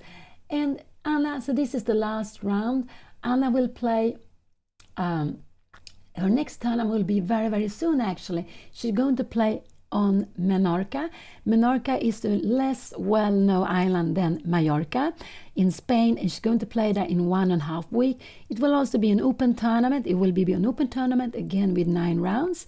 9 rounds is very typical to play with, because with 9 rounds you can play for norms, and if you make 3 norms of, let's say you make 3 norms of IM norms, you will get the IM title if you get your rating up to, I believe, 2,400. And there are lots of different norms. Anna, she is a woman FIDE master.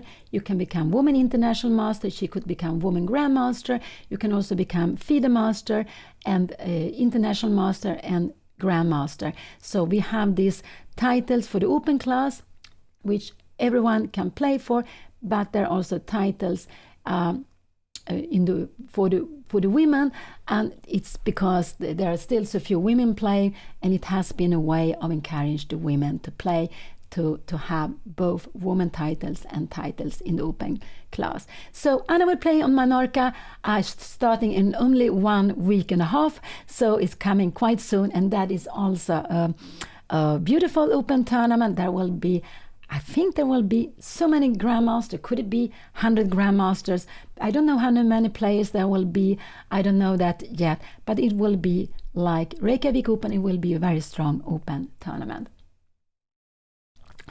Anna, to become a woman international master, I don't really know the average rating, but she will need to play against at least 3 players who has the title Woman International Master. They can have that title or they can have a higher title also. So in an open tournament, also playing against a men player, you can absolutely get the Woman International norm, absolutely. So you need to play against a certain average of rating, you need to score certain points, and then you need to have a rating, and I don't know if she needs to have 2150, 2200 or 2100. I don't know this so well, I'm sorry. So yes, Anna is thinking of both ways. She's thinking of, because she has only 2 moves and it could look crazy. You have only 2 moves. She has been spending 15 minutes, but it's so important how she will play here. It's so important. So how she will play here. If Anna gets 5.5 points, she will get the same points as last year. And if that will be better or not than last year, I don't know, because it depends on the average of her opponent. If the average has been higher this time, then it would be a better result. If the average is less, then it would be maybe a little worse result. So it depends on that. But I know if Anna would win today, she would be so happy, whatever. But this is a tough game going on. Still, we are in the middle game. Anna is spending 50 minutes and she has only 2 moves to choose from. Her opponent took her knight and she needs to take it back. And she has one good way to take it back.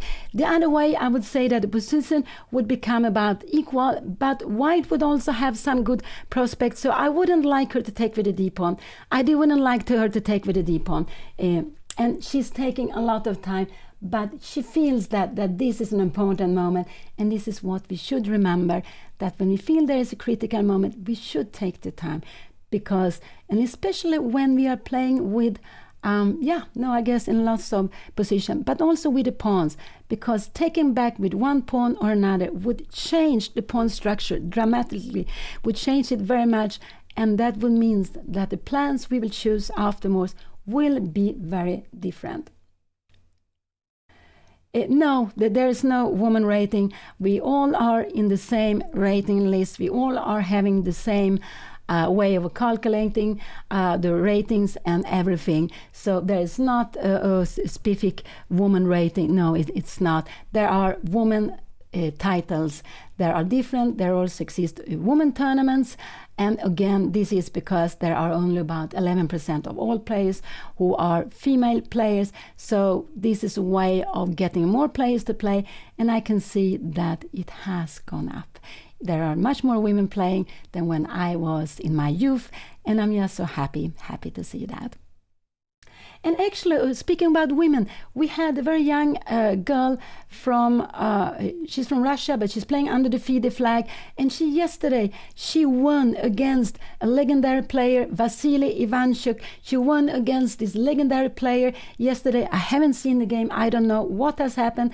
I only saw the result. So, and she's young. I guess she's around 20, maybe a little more than 20. I don't know exactly the age. I just played with her with some Blitz and Rapid championship. I think I played with her in the World Rapid Blitz, but not in any classical game. But she won against Vasily Ivanchuk, and Vasily Ivanchuk is a legendary player. He was, maybe he was rated number 2 in his best days. He never became world champion in classical game, but I think he won either the Blitz or the Rapid, or maybe both. And he's just such a fantastic player, really fantastic. And he's not so young any longer, he's around 55, but he still keeps on playing. And Vasily Ivanchuk, he is from Ukraine.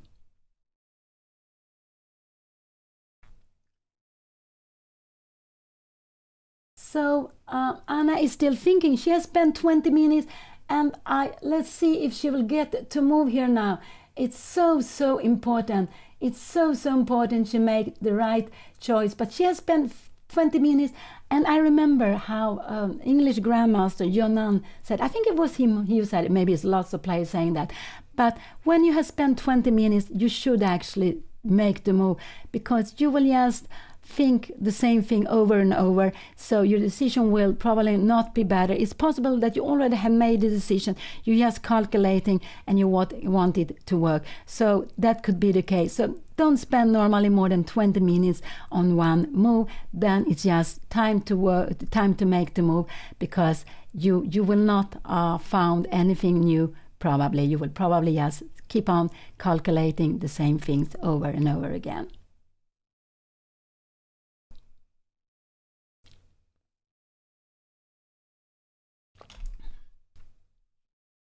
Yeah, Anna is getting down.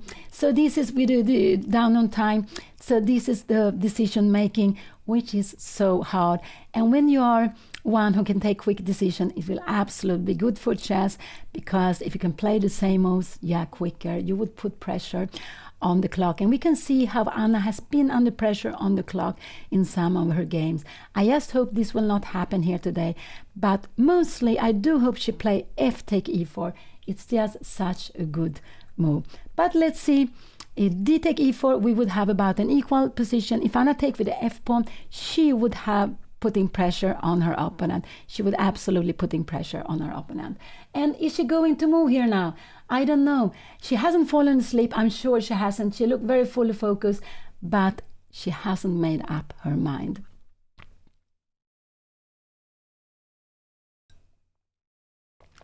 And she took with f-pawn. Oh, she took the right way. She took with the f-pawn. Oh, I'm so happy to see that. It's such a good move. And the logic behind this move is that this d-pawn is not moving. This d-pawn is not going anywhere. We can challenge this c4 pawn, and we can even sometimes damage our pawn structure and taking on c4, because this one will be weak, this one might get weak, but we have a beautiful square on d5. So she played f take e4. She spent some 20 minutes. That was quite a lot. I do hope this will not be a problem for her in the game. Sorry, I get so excited that she spent so much time. But f take e4 was a very, very good move. It's the most logical move, but I would say it's not, if you don't play this kind of pawn structure often, it's not so easy to know, should I take with the f pawn or should I take with the d pawn? Because we can see d5 here is blocking the bishop. So this bishop is now not getting to g2. We were speaking about this earlier on, and I could have chosen to open it up, but she played this, and now her opponent only has one more move. He needs to go bishop here, I would say. He could bring the bishop here, but I guess Anna just can take. She will just grab the pawn. I don't know which way, one way or another. And here, this pawn would absolutely be, I don't know, can we go something like d5 here? No, we will also start putting pressure on e3. There are getting some very, very good tactics here for black. So no, we don't want to play like this for white. So let's go back. Her opponent only has bishop e2, and this came automatically. This came automatically. And now I would expect Anna to go queen e7, because queen e7 is a very logical move. You're putting pressure on a3. You're also getting the two rooks to play against each other. And after this move, how is her opponent going to defend the pawn? Are you threatening to take the pawn? Yes, we are threatening to take the pawn. Let's see her opponent make some what more? We are threatening to take the pawn, because after taking a3, I just want to make a little move. So you see that this, I think this is absolutely a threat, because after rook a1, we will have queen e3 with check. We take another pawn, and when the king goes away somewhere, we can defend. Maybe we take on f4. We can also defend on a7, but we would absolutely be 2 pawns up. No. So now Anna is having a threat to take on a3. Her opponent could defend it like this. But if her, this is here. If her opponent defend the pawn with knight c2, I guess we have d takes c4, and we are having a pawn up. These pawns are not such a strong pawns, but e4 with a knight on c2, you cannot attack it. This bishop need to get on g2 to attack it, and Anna will be able to defend it with knight f6, and she gets this beautiful square on d5. So this would be very nice for Anna to play. So bishop e2 was played quickly. This was absolutely a good move. It was a must move for her opponent to do. Going back and now defending c4 pawn. And we can see in this, why is this better for black? And I would say because of this knight. I think this knight is just in such a bad position, the knight on e1, because it doesn't have, if you try to move it around, where is it going to go? It wants to be on d2 because you have a better d2 or c3, you will put pressure. But with this pawn on e4 is a double pawn, but it takes this good square. This knight cannot go to f3, it cannot go to d3, it can go here, but after knight to c2, it's not going any further. It can't go to d4 and probably it can't go to b4. And if it comes to b4, we will just kick it back very, very quickly. So let's see. Anna played, this was played, f pawn was played, bishop e2. I just like Anna to go queen e7.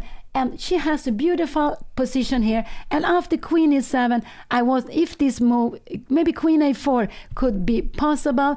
Is this, I'm just wondering what could be happening here. What is happening? We can go something like this, and we have a little bit a6. We could also, in a position like this, maybe we can we go a6 directly here? I'm wondering, maybe we could, but this is not such a good move. It's better. I will show you why. Why it's not such a good move? Because if you go a6, her opponent should go queen b3, and we don't any longer have bishop a6 here now. We will need maybe to go something rook c7, try to put pressure here. So after queen a4, this is absolutely the best. And if you play something like this, I guess maybe we will just bring up the piece here to more active square, and we can see that her pieces are not so well. The pieces for white are not so well. Maybe you would try, I don't know, can we try knight c2 here now? But there could be some, I don't know if we even can go a6, but we will go queen b3 then. And this a6, I just want to show that you're never allowed to get into the pin. We have a pin like this. But queen e7 is the move I am expecting Anna to play. It's just such a logical move to play. She took back here just to put pressure here on e7, to put pressure on e7. And let's see what will her opponent play. After queen a4, she can take here. She's not scared of this because I think we will go bishop e4, maybe even bishop a6.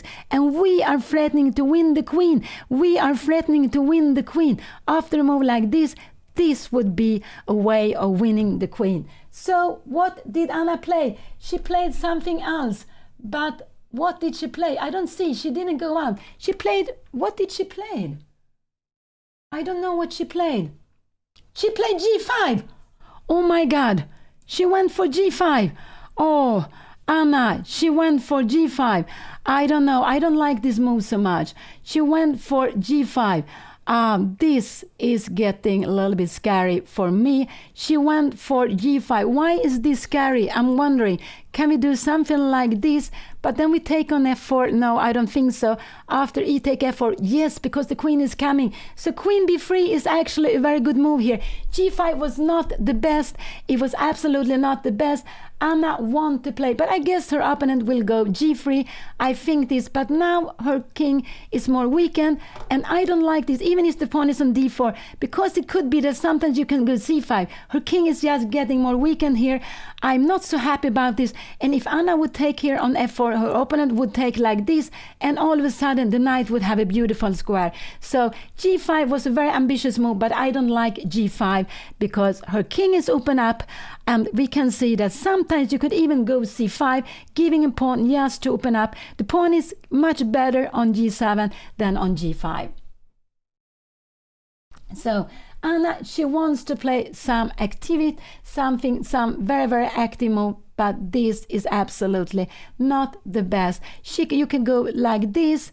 I guess if you take here, we will take back maybe like this, e take d5. And now this position is only about equal, because she doesn't want to take on f4. If she takes on f4, she will get this beautiful knight to e3, where it will become very, very active.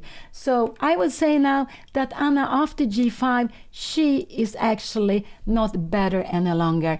I expected Anna to go queen e7 to play on the queen side, but she wants to play on the king side. And I think this is not a good way, because after g3, later you can take on g5 and you get this knight here to f4. No, I don't like this so much. You will need to go maybe h6. So after a move like this, you can always take back with the pawn, so you're stopping the knight to coming up. But this king is getting much weaker like this. It's absolutely doing. Can her opponent take here on g5? I don't think so. We will take it back. He went g3. This was absolutely a very good move, g3. And now he's planning need to take and go knight g2. So I would say that Anna needs to go either queen e7 or go h6. So g3 was very, very much expected, and this would be a mistake. Her opponent will take like this, and now finally the knight will come to e3, and her opponent will get the better position. So g5, no, I didn't like that. After g3, I like this little move because her opponent is coming out here with the knight, and I want it always to be a pawn taken back on g5. So this is what I would like her to play. What did she took on f4, and this is a big mistake. This is a mistake. So I wouldn't say big mistake, but it's a mistake. Yeah, this is a big mistake, because if her opponent take back with the e3, we remember this is a pass pawn. The best way to play, the best way to this is the position. The best way to block a pass pawn is with a knight. And now finally this knight is coming to e3. I would say now that white is better here. Now white is absolutely better in this position, because we could actually get, and this is a little bit scary. Anna, we look at the pawn structure. If black takes on d5 here, white takes on d5, we will have 1, 2, 3, and only against 1. There will be 2 pawns more. Anna will have 1 pawn more here, but that one is not doing. And her blocked pawn here would be actually would be blocked with a knight. I'm sure her opponent, after taking on f4, he will take back with the pawn. He will take back with the pawn, but he will absolutely take back with the e-pawn. This is what Anna is hoping for. Now she would be better. She could actually run with her king here, because after the check here, she could come here, and she could absolutely play this. But he will absolutely take back with the e-pawn. This is clear, because, and after that, taking with the e-pawn, white will be better, because this knight will finally find a good square. And the knight is, we said that the knight is a very good piece for attacking together with the queen. The knight is a very good piece for defending the king, but the knight is also the best piece for blockading a pass pawn. And maybe this is what you think. Does he dare to give Anna a pass pawn? But this pass pawn will only be dangerous when we get into the pawn endgame. Then in the pawn endgame like this would absolutely be very good for Anna, the pawn endgame, because she would have 1 pass pawn here. She would have get 1 pass pawn over here also. So that would be probably fine. That would absolutely probably be fine for her. But we are very far from that. So many pieces on the board. This is the position. If her opponent takes with the g-pawn, here takes with the g-pawn, Anna will, it's still absolutely fine. But if you take back with the e-pawn, I would say that white is getting the better position. And he did that. He found this very, very good move. He took back with the e-pawn, and now Anna is actually has helped her opponent to find a very good square for the knight. So she has opened up the king. The knight is coming g4 here. She is actually getting, I'm a little bit worried here. She doesn't have a way to break this up any longer. So now, this is what I said before. The advantage in Anna's position was that this knight was not playing. Now this e3 square is available. So the knight is coming knight g2, knight e3, and it will put pressure on Anna's center. You also have these pawns which might be able to move. So I would say that Anna is just having a bit of problems here. We could see this here. I don't think Anna will play this. Could we see something like queen b3 here? This knight f6 and knight g2, and white again is getting a very fine position. White is absolutely better here. So now all of a sudden Anna has helped her opponent, and this is getting more dangerous for her. This is absolutely getting more dangerous for her.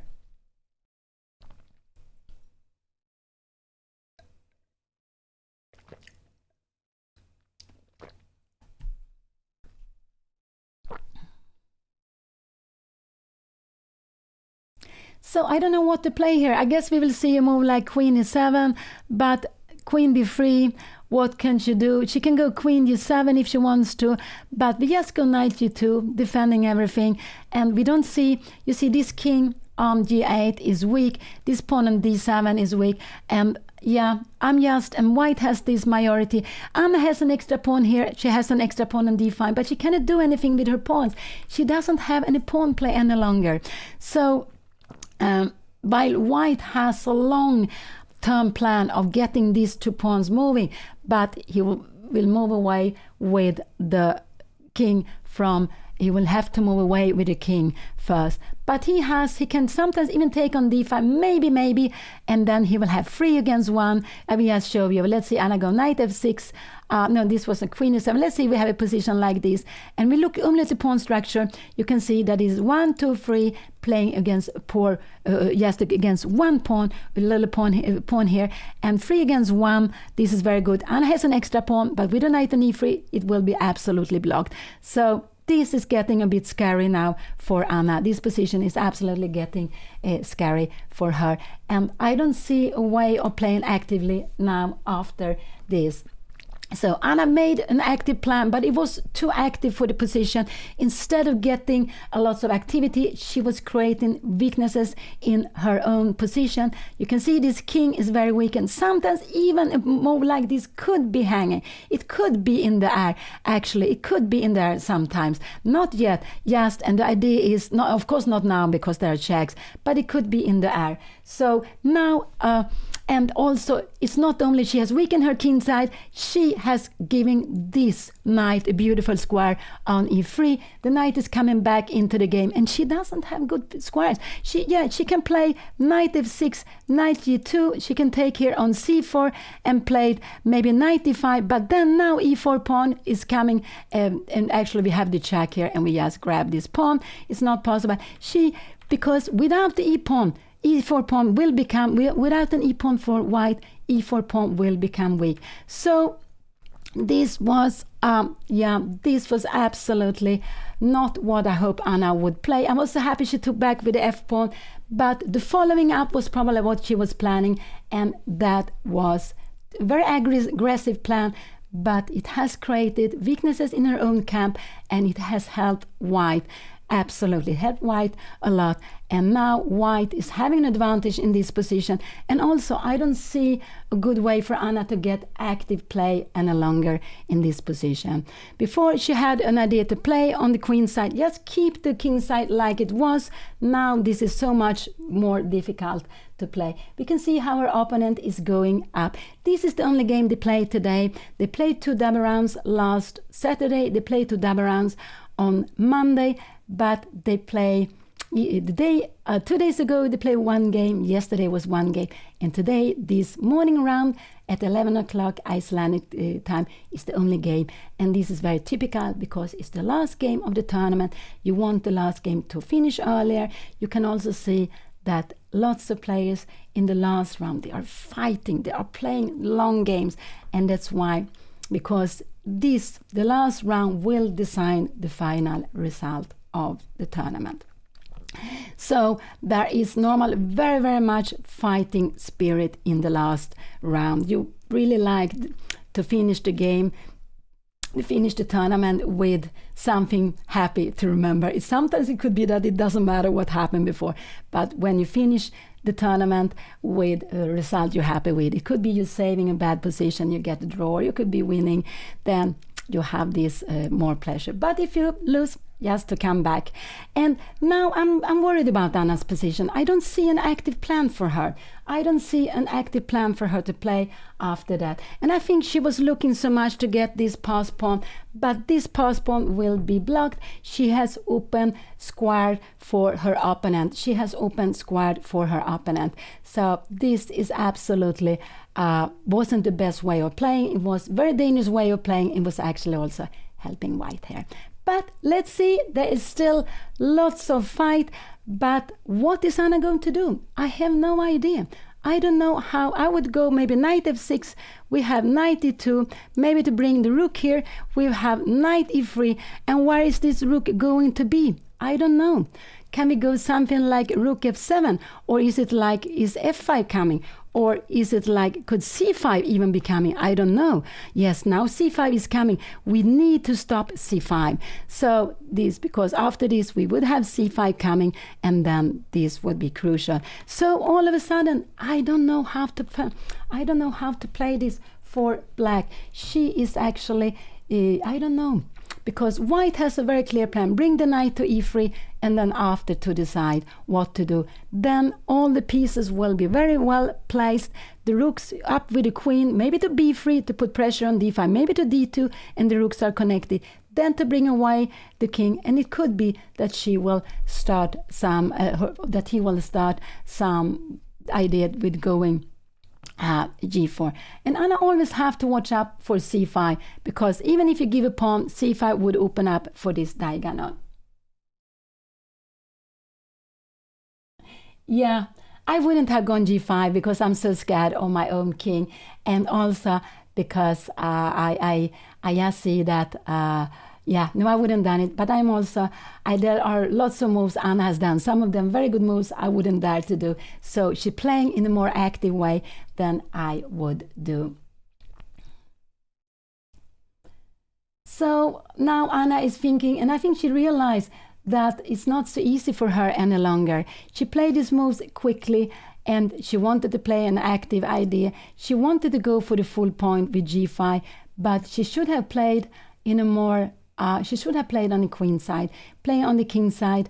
Yeah, and I don't know what to do here. We can go queen e7, threatening here, but you can even play knight g2, because after this here, taking here, I wonder, rook a1, oh sorry, rook a1, and we are coming back somewhere. We will take rook a7, and we will have activity. The rook is here, and we will put the knight on e3, and white will absolutely be better in a position like this. We have changed the better bishop, and we are staying. This is absolutely not so nice to be playing. Maybe we can try to change the rook, but white is absolutely better here. So I am very much concerned about Anna's position. I'm absolutely very much concerned about her position, because I don't know what to play. I would go knight f6, we will see knight g2. What would I try to do? Now we don't want to take so much on c4, because maybe queen is 7, and then of course if you go knight e3, we will grab the pawn, we will get an extra pawn here, because we have this in between move, and this would absolutely be fine to be playing. We will get an extra pawn, but in a position like this, I guess queen b3 looks so natural. You defend an a3, and can we try something else here now? I don't know. I don't dare to put the king on h8. I don't know where to have the king. Maybe you need to go h6 and queen h7, but I don't know where to have the king actually. This is just so scary. It could be that white is also planning f5 in a position like this. It could absolutely be that. It could absolutely be that. So g5 was played, g3 was very good, and when Anna took, like before, when her opponent took an e4, Anna took back with f pawn, very good. Her opponent took back with the e pawn. This was a very good move. And now her opponent has, I would say, a very nice, very sound position, because he has getting good pawn structure, and he's getting this knight to be on e3, this beautiful square. And Anna has a pass pawn. In the endgame, this is very good, but this pass pawn is very close to the king, and white will use this knight on e3. It will blocking the pass pawn, but at the same time it will put pressure on d5, and it will also be going very close to f5 and be able to get to g4 also. No, Anna is not winning. She's having, her opponent is having the better position now, because Anna played a very, very aggressive plan, and it was a little bit too aggressive, and not what the position wanted, because you can see her king doesn't have any shield any longer, and if this d4 pawn would be going, that could be some very, very nasty things, but it could also be nasty thing in another way. So her king is very weak. She doesn't have so good places for a position, and she cannot play, because now if she tried to play against the weaknesses, one of them is that white, this knight will defend all the weaknesses. What she could have played before, she doesn't have the time, because white will absolutely go here and defend everything with the knight on e3. So queen e7 could be a move, knight. So I would just like to go queen e7. You can even play this, maybe to go knight f6, and now we're planning. And after a move like this, I actually don't know what to do. I would be so scared to put the king here on this diagonal. It's still possible, but I would be so scared. I don't know, can we go f5 here? Do we dare to make a move like e5? No, we have some crazy tactics here, because I want you just to see this, that this would absolutely be losing a piece here. So this is just very far, but I would just say, in a position to put the king here, I would never dare it with this bishop. With the pawn on g7, yes, but without the pawn on g7, no, I would be so scared to play this move. So let's see, Anna is thinking, she's down to 23 minutes, and I can understand she's thinking now, because the position is more difficult now than it was before. So Anna play this beautiful REYKJAVIK Open with 400 players. I wanted to say all playing the same playing hall. We are seeing some of them behind. We're seeing some of the grandmasters also sitting there behind Anna. We can see the number one to the left now. We can't see him any longer. The number one in the tournament is Bogdan Diak from Romania. He's one of 6 players with 6.5 out of 8. Anna, she has 4.5 out of 8, exactly like her opponent. Anna is playing Yunshin here from China, and he has played, I would say he has played some strange move. He went back with his knight to e1, but he had a clear plan, and we could see him afterwards playing according to his plan.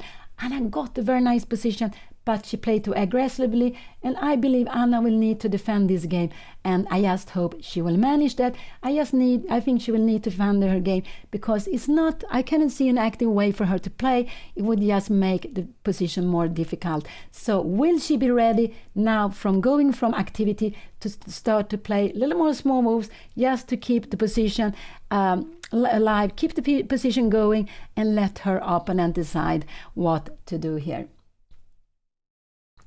And now she is thinking so much. She is actually thinking a lot.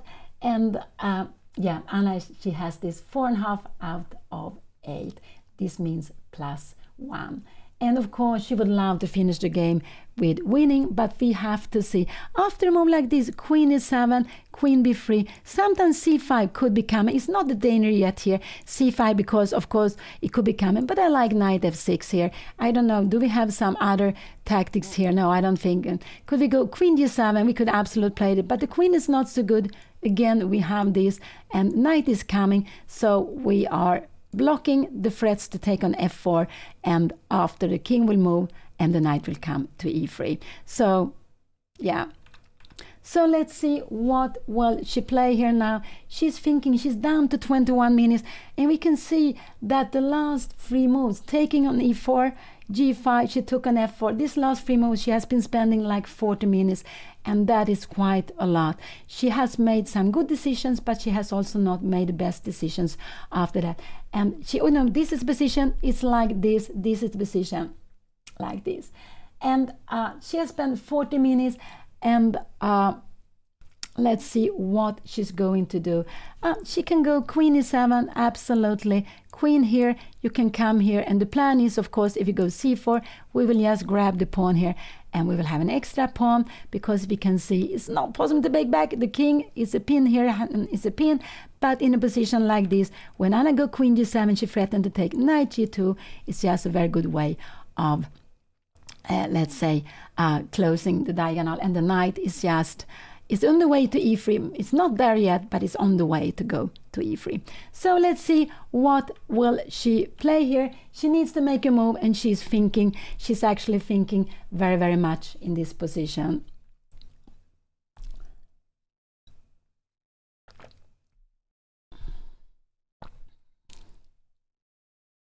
And yeah, yeah, and this is the last round, and they started at 11 o'clock Icelandic time earlier, and It's 12 o'clock CT time. There we could see Dina Bielenkaya, one of the streamers who are also playing in the tournament. There are several streamers, also the Alexandra and Andrea Botes, and of course Anna. And here we see Anna's opponent from yesterday. She played against a Turkish player. Was it Yigit Yazgi? Hussein Yigit Yazgi? Maybe, I think his name was like that, but so knight f6 came now. I think this is a good move to play. This is absolutely fine to play. Knight f6, she's bringing up the piece into activity. Her opponent can go different things. He can, but I'm sure he will go knight g2. I think he will play it very quickly.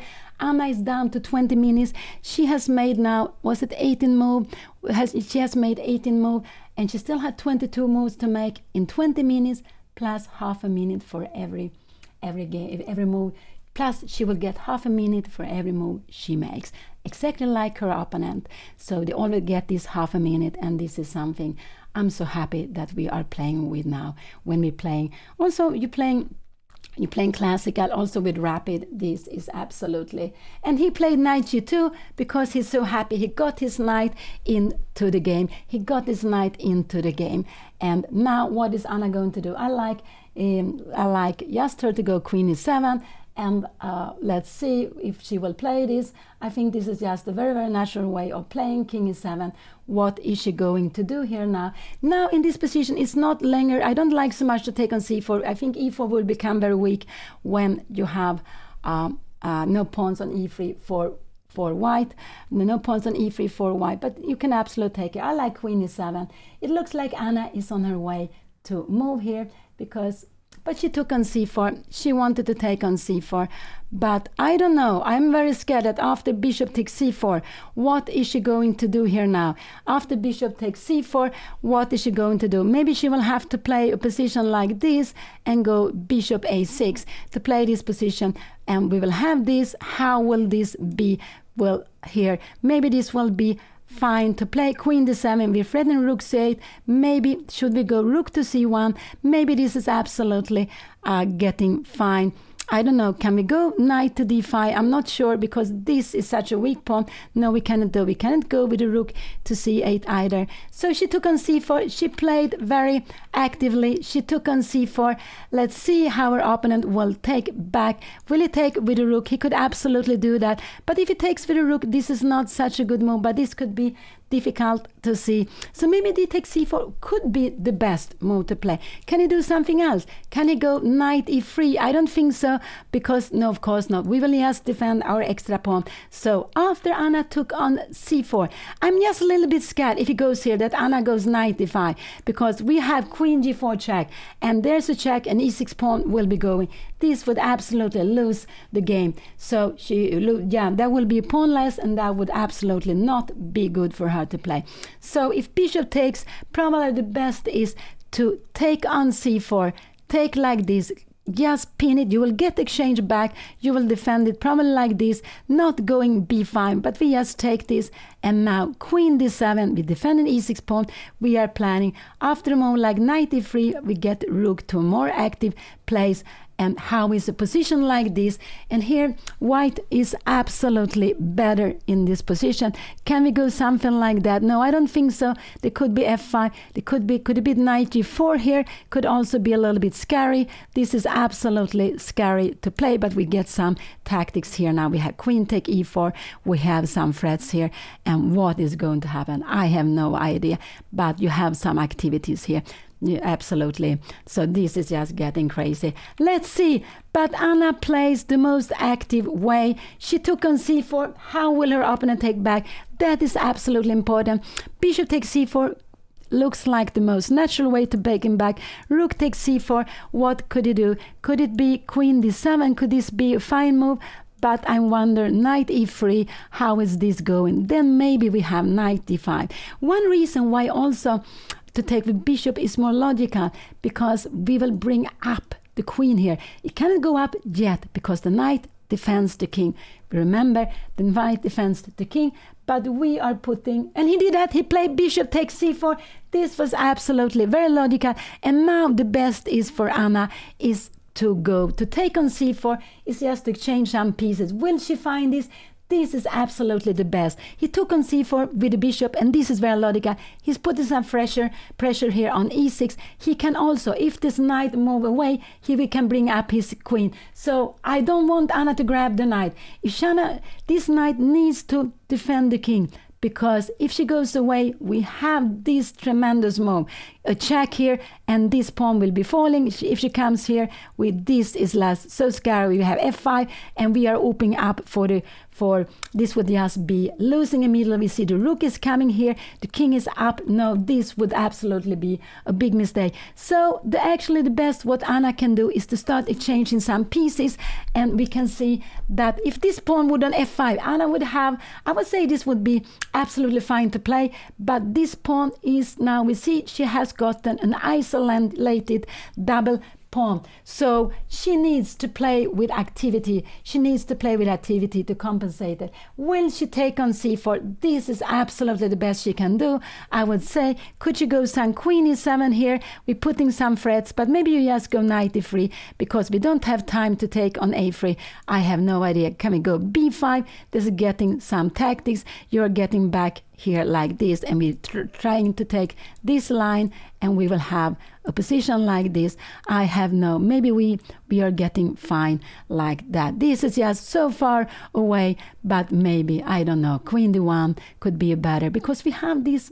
Yeah, this is so scary. I don't know if we can play a position like this, taking here. Now we will just, after taking here and here, we have this. I just want to show this very, very important check. And wherever the king is moving, we have a rook hanging here. So this is one reason why it's very scary not to have the g-pawn. The queen can always enter. Queen can always enter, and it's just so scary that the queen can enter, because this pawn on g7 was protecting the king. If this knight goes away, this queen will enter. The best Anna can do now is to take on c4, take away the pieces, and but it's just to change in some of the active pieces. So when the opponent has less active pieces, the opponent has less pieces to attack with. Yes. So this is a way of just taking away, and we can see that this bishop is quite passive on b7, and she wants to play on the white squares. Actually, she wants to try to play on the white squares to keep this bishop blocked on b2. It could be she will lose the e4 pawn, but try to get some activities. So she wants to change this bishop against that one. Will she play rook takes c4? Anna is down to 16 minutes. She's down to 16 minutes. So the move I would love her to play. Now queen e7 was not played, and queen e7 wouldn't be such a good move. So could she go? She could also go bishop d5 here, but I guess then this knight is just coming. And I don't know, again, we cannot play this. This would absolutely be losing a pawn, because we remember there are some tricks here with queen g4. This is absolutely very, very scary. So I just do hope she doesn't go bishop d5, because after bishop d5, knight e3, she will need to take c4 probably.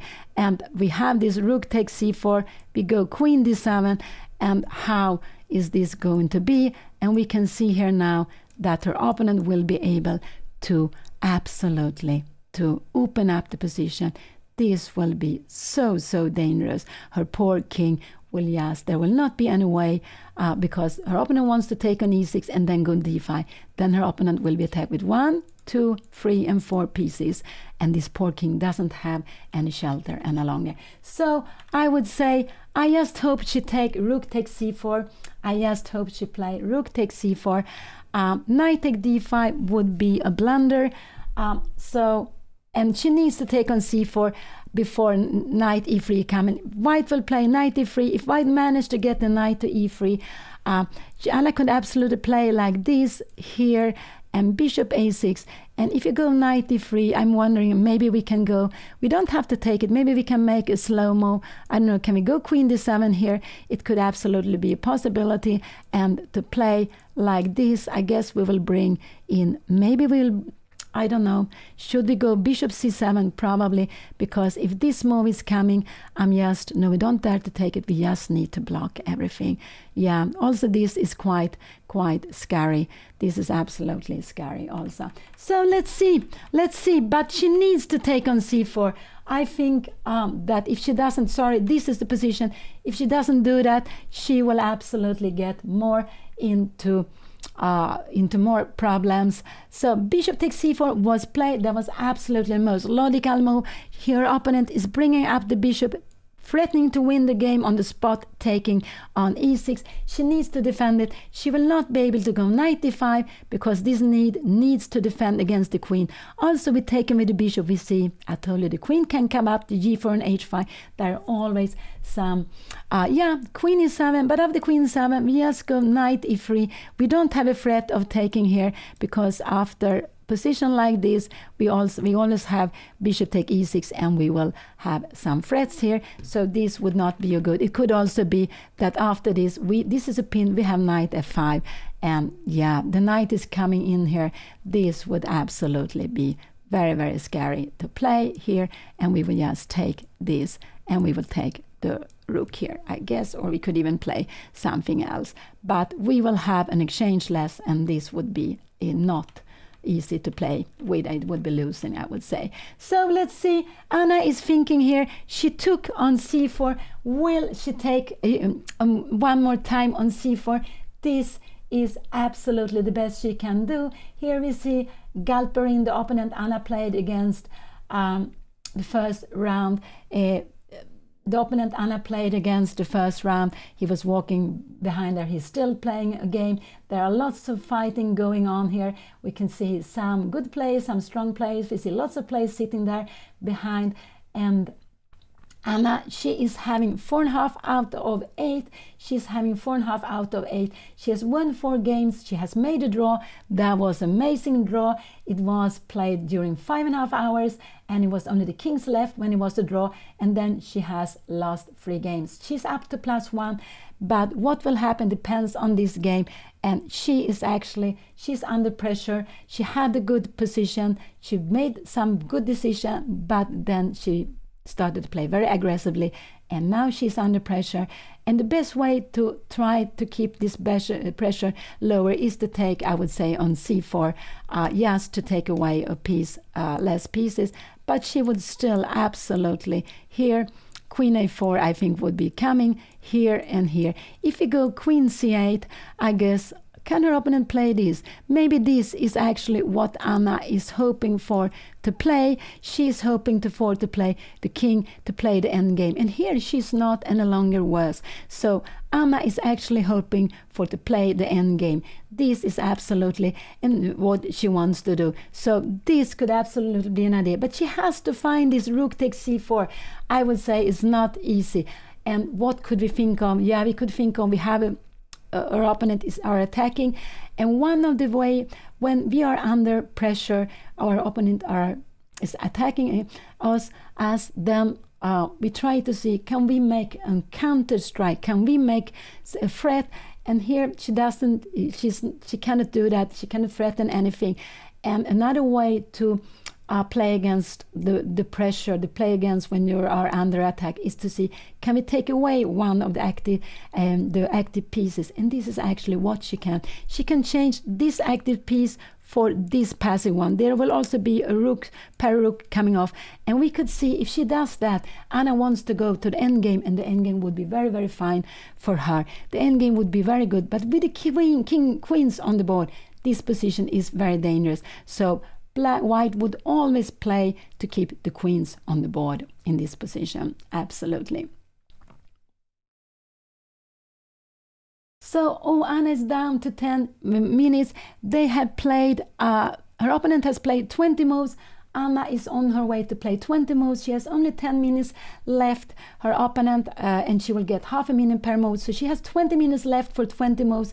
So she has 1 minute per move. So she is not allowed to think so much. But again, we have this critical moment. Again, now knight d5 would be a big mistake, because without the pawn move, the queen would be coming here. She would lose the pawn immediately. This would just be no chance. I would say she wouldn't have a chance to save the game. So the knight cannot be active, and this is a little bit the problem she has with the position. She cannot make so many active things because this knight needs to defend the king. We don't have a pawn on g7. If we could move this pawn to g7, this would be a better position to have the pawn on a7 on g7, or the pawn on b6 here, but would also be better.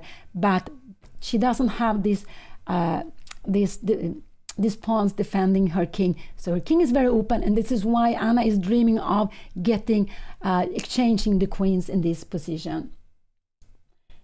And here we can see Dina is standing a little bit to the right. She's looking at the board. And Anna played rook takes c4. She played rook takes c4. I would say this is absolutely the best she can do. Her opponent has only one more move to do, and he does it directly. And this is actually allowed. You make a move, you can answer without writing down on the score sheet. You are allowed to play just one move like that, but then you have to write it down on the score sheet. And when we're playing classical game, we have a score sheet. We have a paper on the side where we are writing the moves. So Anna played this, her opponent took back directly, and now I don't know why Anna is thinking of bishop a6. This is absolutely what she has to do. I don't hope if she goes something else, that I do not hope, because this knight is coming to e3. She needs to go bishop a6 just to take back material. I don't want her to go e3. There will not be enough counterplay here. Her opponent will blow up the position with d5 in some moments, and her king will be weaker. So bishop a6 she has to play, absolutely. But I'm a little bit worried because Anna starts thinking here. I think she shouldn't be thinking. She should go just bishop a6, take back it and play for the white square. Try to play this in a positional way. This is absolutely what I want her to do. Bishop a6. Can we see if Anna will do that? I'm a little bit scared that she wants to go for some activity, but this would absolutely, if she goes for e3, I would say that this is just maybe losing the game here. This would absolutely be losing the game here now. So she needs to take back. And how can she take back the material? She go bishop a6, and we see it's a pin here. It's a pin here also on f1. And I'm a little bit worried. She should have played bishop a6 quicker, but she is taking some time and thinking, yeah, I'm sorry. my English is a bit funny. I know that it's a bit funny, but it's just like that. So yeah, bishop a6. And why we want to take away the white square? Because we have pawns on white square. Anna is thinking, and this is not what I want her to do. She needs to go bishop a6. If she doesn't play bishop a6, I would say she is not in the game so much any longer. She needs to take back the material. And rook is so much more to keeping up. It's just so safe here. If she goes e3, you can just go back here, and you will absolutely have a fantastic position. So now she's thinking into fourth. She's down to 7 minutes.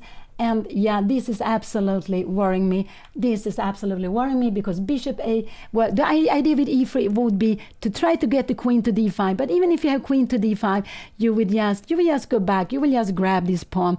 And we can see I get some crazy move. You take this, we go queen d5, and we will just go queen e2, and everything is defended. This would just be rook more for nothing. So she needs to go bishop a6. And what is a little bit scaring me is that she's taking the time here when bishop a6 is absolutely necessary to play to be in the game. She really needs to play bishop a6. She's really needed to play that to get back material, and then she will be in the game. She's still having the worst position, but she has managed to change one of these active pieces. And so let's see what will she do now. But she's down to 6 minutes, and when you have a little time, it could be that you value the position in the wrong way. I'm just so scared she do something else than bishop a6, because then I cannot see how she could save the game in any way. She's down to 6 minutes, and she has been spending like 3-4 minutes for this last move, which has to be played. She has to take back material. Really, she has to do that.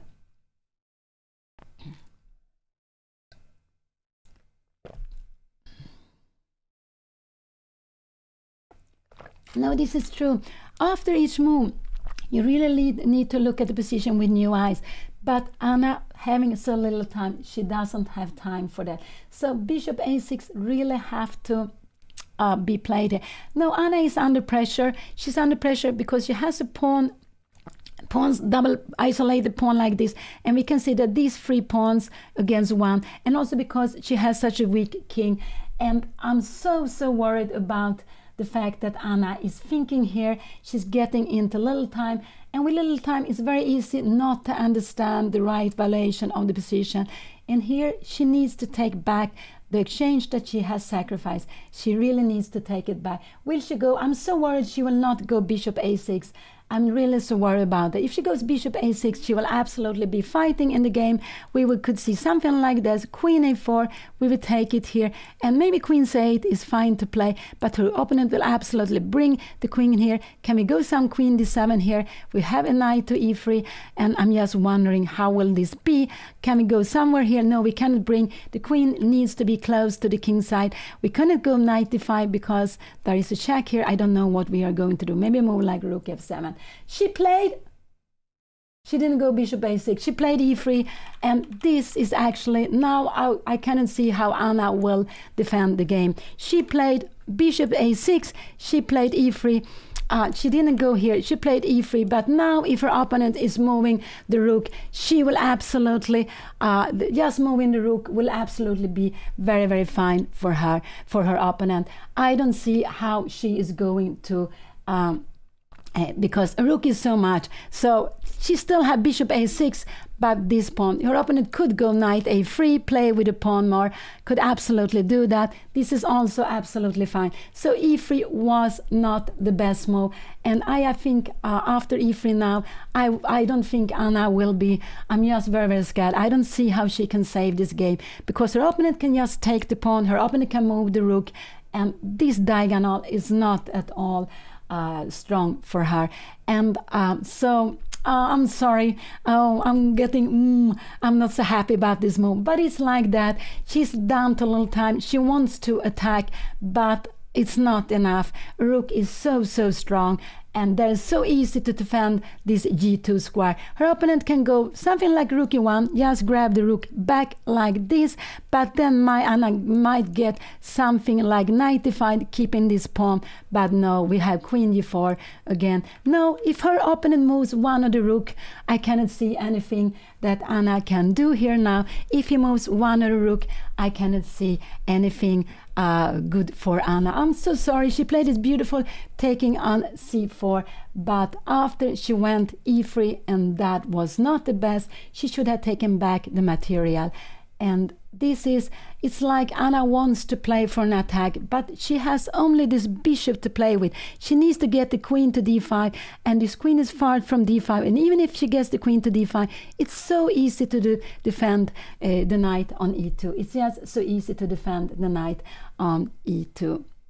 The knight on g2, to keep this diagonal block. So this is what she wanted to do. She wanted to open up the diagonal, and this is why she played like this. Her opponent took here, and it means we get the position like this. Now Anna, what is she going to do? I have no idea what her idea was to play here now. Now she can go bishop a6, but she will play the same position with a pawn less. What did she do now? She played, I don't know, I cannot see what she did. What did she play here now? I cannot see what she played. She played queen. Did she go queen to e8? Rook to e8. No, I don't know. She played queen to e8. This is what she played. But so her idea is to get queen e6, queen e4. This is her idea, to play this with a white square. But I don't know. I cannot see anything. Let's see. You go rook here. We can go, yes, b queen e6 here. And you can even blow up the position with f5. And what are you going to do if you take here now? We will just bring it in with a knight, and we have a knight on f5. This is just, we need to come back. No, we cannot go back. There's a fork here. This would just be so bad. No, queen in 8 was played, and now her opponent is just having exchange more and a pawn more. Anna doesn't have enough for the attack. I cannot see how Anna is going to say this game. Absolutely not. I cannot see that. Her opponent can play lots of different things. He can even, maybe he could even go maybe d5. No, but d5 would actually be what Anna would be hoping for, because she would actually blow up the position like this, and after the move knight f5, she would actually, she would just grab the rook. She will get in, but of course he will not play d5 now here. But Anna is trying to play for an attack. The problem is that she is the one with little time. Her opponent has lots of time. And he has also, I would say, a winning position. He has a pawn more, but he has also an exchange more. Anna played everything to get this bishop up here, but it's not enough. This is absolutely not enough because the rook is so strong. Her opponent can go rook here, and what is Anna going to do? I have no idea. We will maybe go bishop e4, and we are putting the rook on a good square here now. And now f5 is absolutely coming next move. f5 is absolutely coming next move. You could try to get something like this, but this just to block it. And the idea is if you go like this, I don't know if you can play like this. No, this would not be good, because we can see you have these pawns marching here. No, I have no way to see how Anna could be defending this position. She played queen e8. And she could go with the bishop move, but she would be playing with the pawn more. It would be more important to keep the pawn on e4, because keeping the pawn on e4, one is that you have a more pawn here, one is that e6 would be easier to defend. So I'm just very, very worried about Anna's position here. This is the position at the board. Anna is material above. She is having exchange and a pawn less. I cannot see, and this is just a winning position for her opponent. I'm not so happy about this, but Anna had played very aggressively. She had a beautiful position, but she played too aggressively, and she was actually helping her opponent. She got into problems, and when she got into problems, she wanted to play for activity, but she gave up an exchange. She should have taken it back. She would still have been worse, but it would have been much easier to fight there. With an exchange and a pawn less, this is not enough. I just cannot see anything. And she is not also, queen b5 is not really a big threat, because maybe this is what she's planning also. Go queen b5, but you can't get an queen to d5. This beautiful knight, which was badly placed on e1, has got to a very good square on e3.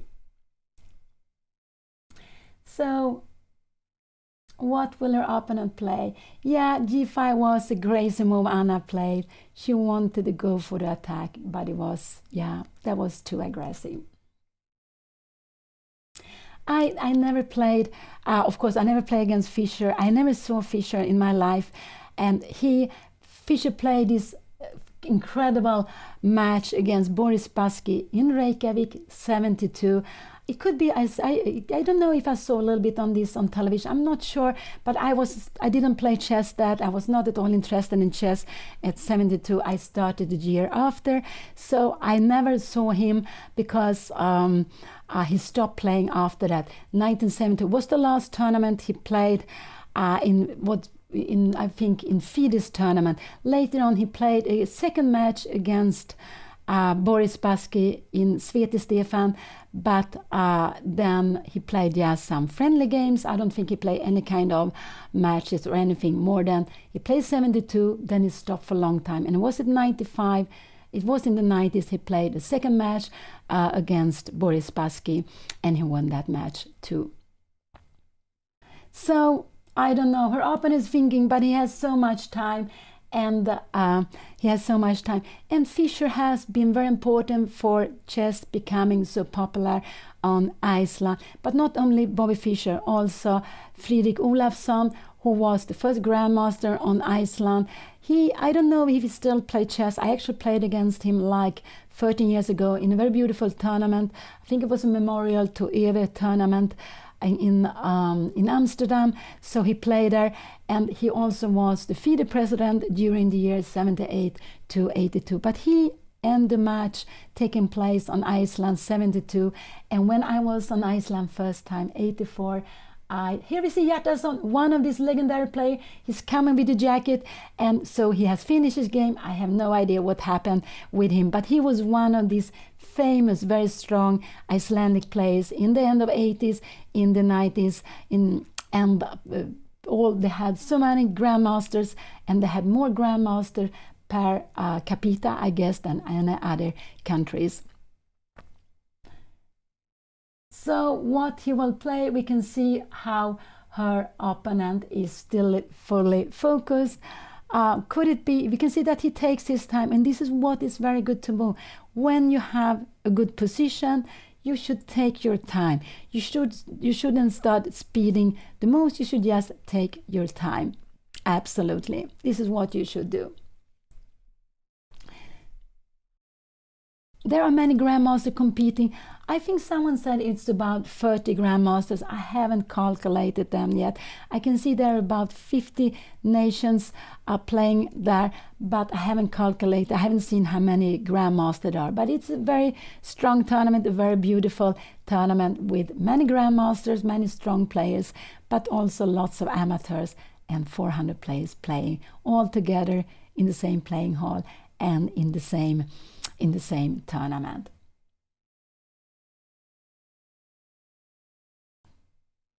Yeah, there are 13 players from Sweden, and Julia Östensson is one of these players. Julia Östensson is one of the young upcoming girls we have. She actually played in the European team last time for the national Swedish women team. So there are some Swedish players, there are lots of players from different countries, and Anna has played against players from so many different countries, only twice against Swedish players, and then it had been players from different countries. So it's just so beautiful. I don't know how Anna can save this game any longer, because it's an exchange down, it's a pawn down. For her to save it, she would need to have two more pawns. To have a pawn in exchange, then this would absolutely be fine. But instead, she is a pawn down, not a pawn up. And I don't see any way for her to save this game.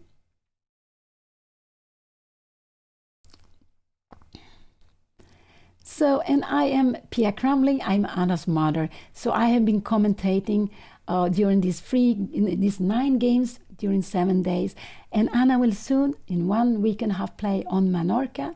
It's in Spain. It's the smaller island close to Mallorca, and they're going to have a big open, and she will play there. Also 9 games, but it will be 9 games and 6 days, so it will actually be 3 double rounds.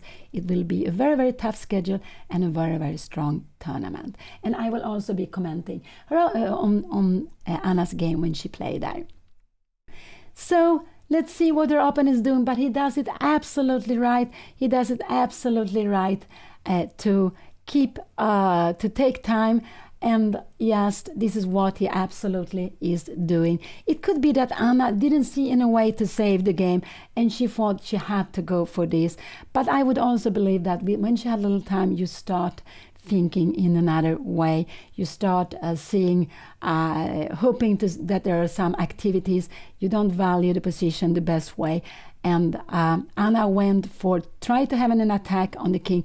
If Anna could move and she could queen e2, this would absolutely be good for her. If she could make this move, it was her move to move, but you're not allowed to jump over the pawn, but this would absolutely be a good move. Then she would absolutely be doing fine, but it's not she to move, it's her opponent to move, and it's not possible for her to bring the queen to e4. But this is maybe what she's planning, but after queen g6, the f5 will be coming, and I don't know what can you do after a move like f5. Yeah, you can go queen g5, that could be absolutely a possibility, but yeah, I don't know really. So Anna is planning, maybe after queen c2 can we have this move, after f5 can we go queen g5 here, but then bishop c1 is coming. Her queen doesn't have any good squares, and this is not the problem. We can just take it back, check, and we put the knight here, and everything is defended. And after knight g4,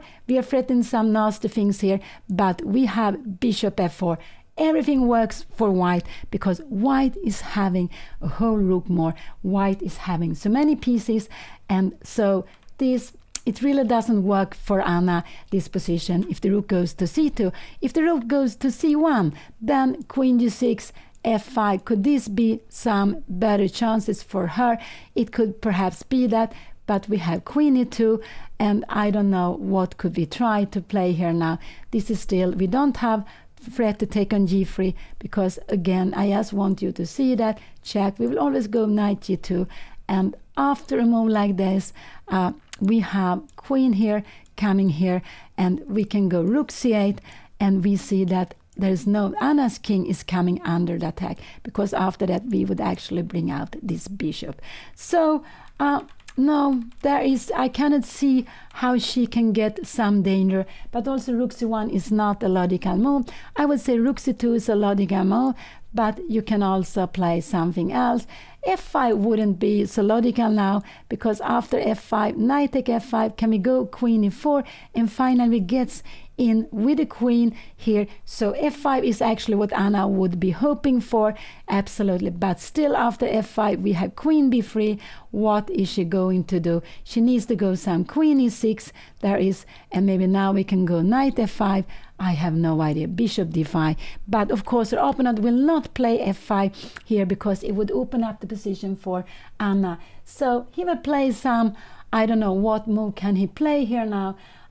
What move can he be doing? I don't know. Rook c2 looks very logical. f5 is not a good move. Can it be that he goes knight g4? He wants to hate. But after knight g4, Anna will have a counter. She will have a counter like this. Will this be enough? She threatened to take the rook. She's threatened to take here. And if you try to defend it with the queen like this, Anna will have queen d5, and it brings it out here. So this knight is very good on e3.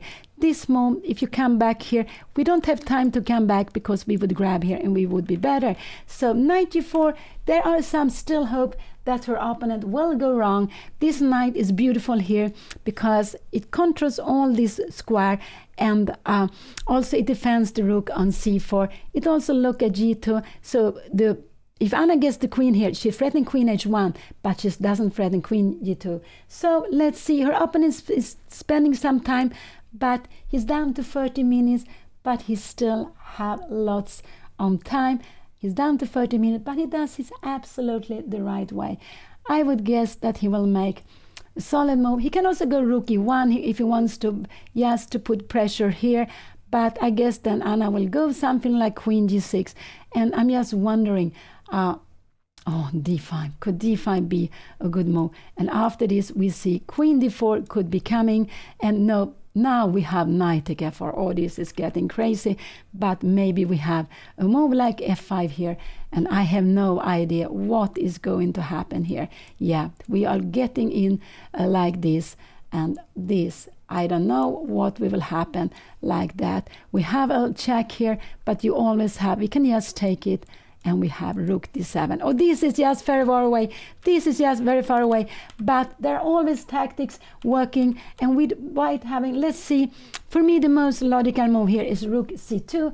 Bring the rook back, and you will keep the 7th rank more better defended. It could be also that you want to bring this rook to f2 and you want to go f5 afterwards. This could absolutely be a possibility, because white, Anna is down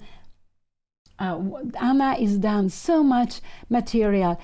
She's down a pawn, but also the exchange, and she wanted to take the white square bishop because it was so scary with the white square bishop looking here, and this one could also be looking here. So she decided to do that, hoping for getting some play against the opponent's king. But her opponent has so much material. Her opponent will absolutely be it's possible for her opponent playing well, yes, to defend against Anna's threat. And her opponent also has this idea of going f5 in the right position. Not now. Now it would not be the best, but in some later moment. And her opponent can also in some moments, like he did, give back the exchange, because if he gives back the exchange, he will have a pawn extra. He will absolutely have a pawn extra, and maybe this is the best I can hope for. But it's not only that he has a pawn extra, he will put pressure on e6. He will have very many active pieces. Anna has this very weak pawn. This is maybe the passive pawn, passive piece her opponent has. But I would actually say that the best for Anna would be to get back with the exchange, to play the position with a pawn down, but her opponent has a pawn, and also there Anna would have to struggling so much for saving the game. Anna's last move was Queen e8. This is what she played. So Anna, in this position, I would have loved Anna to go Bishop a6, take back the exchange. She still was, but she would be the best way of fighting. She would be, but Anna went for the attack. She played this, Rook c4 here, and now e3 came. Her opponent took it, and now instead of going back here playing with the pawn less, which would not have been so good, she went Queen e8, hoping for some attack. Her opponent is spending some time. I hope her opponent will spend lots of time, so both of them are having a little time. Let's see how her opponent will play here now, but Anna is down a pawn and an exchange, and this is her triumph, this diagonal. But it's not easy for her to get her queen to e4. This is what she would dream of. If Anna could just be on the move and play Queen e4, this would absolutely be very good for her. She would absolutely be doing very, very well. But it's not the case here now. It's absolutely not the case. And so it's very difficult to see how she can bring up how she can bring up her queen to have some threats against the opponent's king. Oh, I need to take some water. Of course, we are very human. We are very human, and we normally like to attack. It's more difficult to defend, and of course we are human. We are making mistakes. It's not so easy to evaluate the position. So when you calculate, it's not enough to be able to calculate lots of moves. It's also important to know, when do I need to stop calculating? When am I happy with the position which are coming up on the board? And these evaluating the positions are, of course, very, very difficult. So what could her opponent play? Could it be that her opponent goes Queen b3, just to put some pressure here? Can Anna then go Knight d5? I don't know, something, what could be happen? Rook f2 could absolutely be played here. I'm just wondering, and if it goes something like Queen d6, I guess we again, do we have this f5 move? It could absolutely be so. In here, I guess we have, maybe could we have Bishop c1 here now? I'm not sure. So this was not the right way. And if we go Queen h5, maybe could this be not? This would actually be final. Anna would be winning because she would have a check here. And all of a sudden, White king would be running up. But this would be if White plays not so carefully with the pieces. So White is taking the time, and this is absolutely right. White had enormous with time. I think White has spent in like 20-25 minutes. Could it be so much? Yeah, it's possible. At least 15-20 minutes on this move.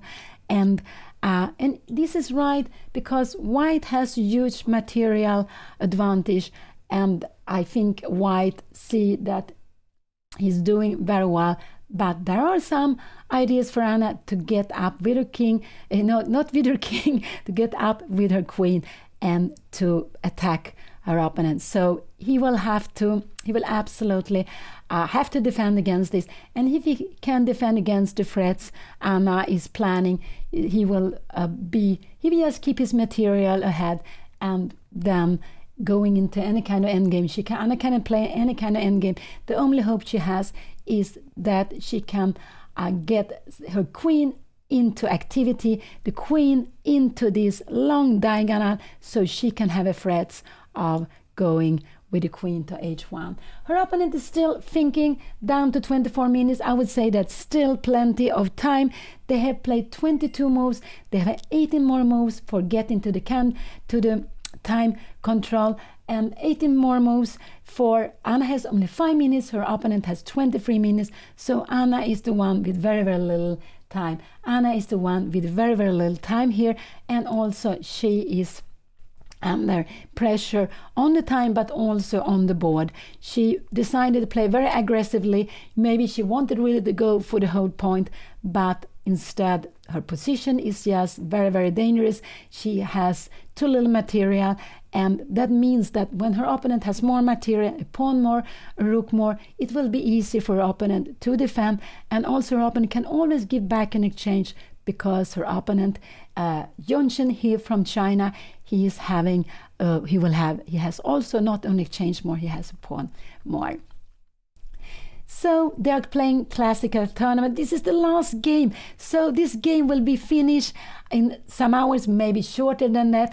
And they both need to reach 40 moves. If Anna can reach 40 moves and still be having some threats, I would just love that. I really love that. But I am very scared in this position.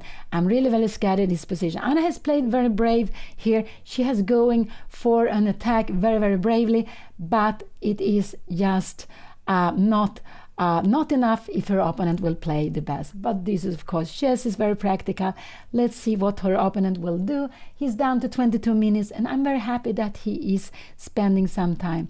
There are players that when they are getting into difficult position, maybe they are quick players, but when they get into difficult position, they prefer to spend a lot of time. So we can see, for Anna is not the case, because she, like me, we are both slow players.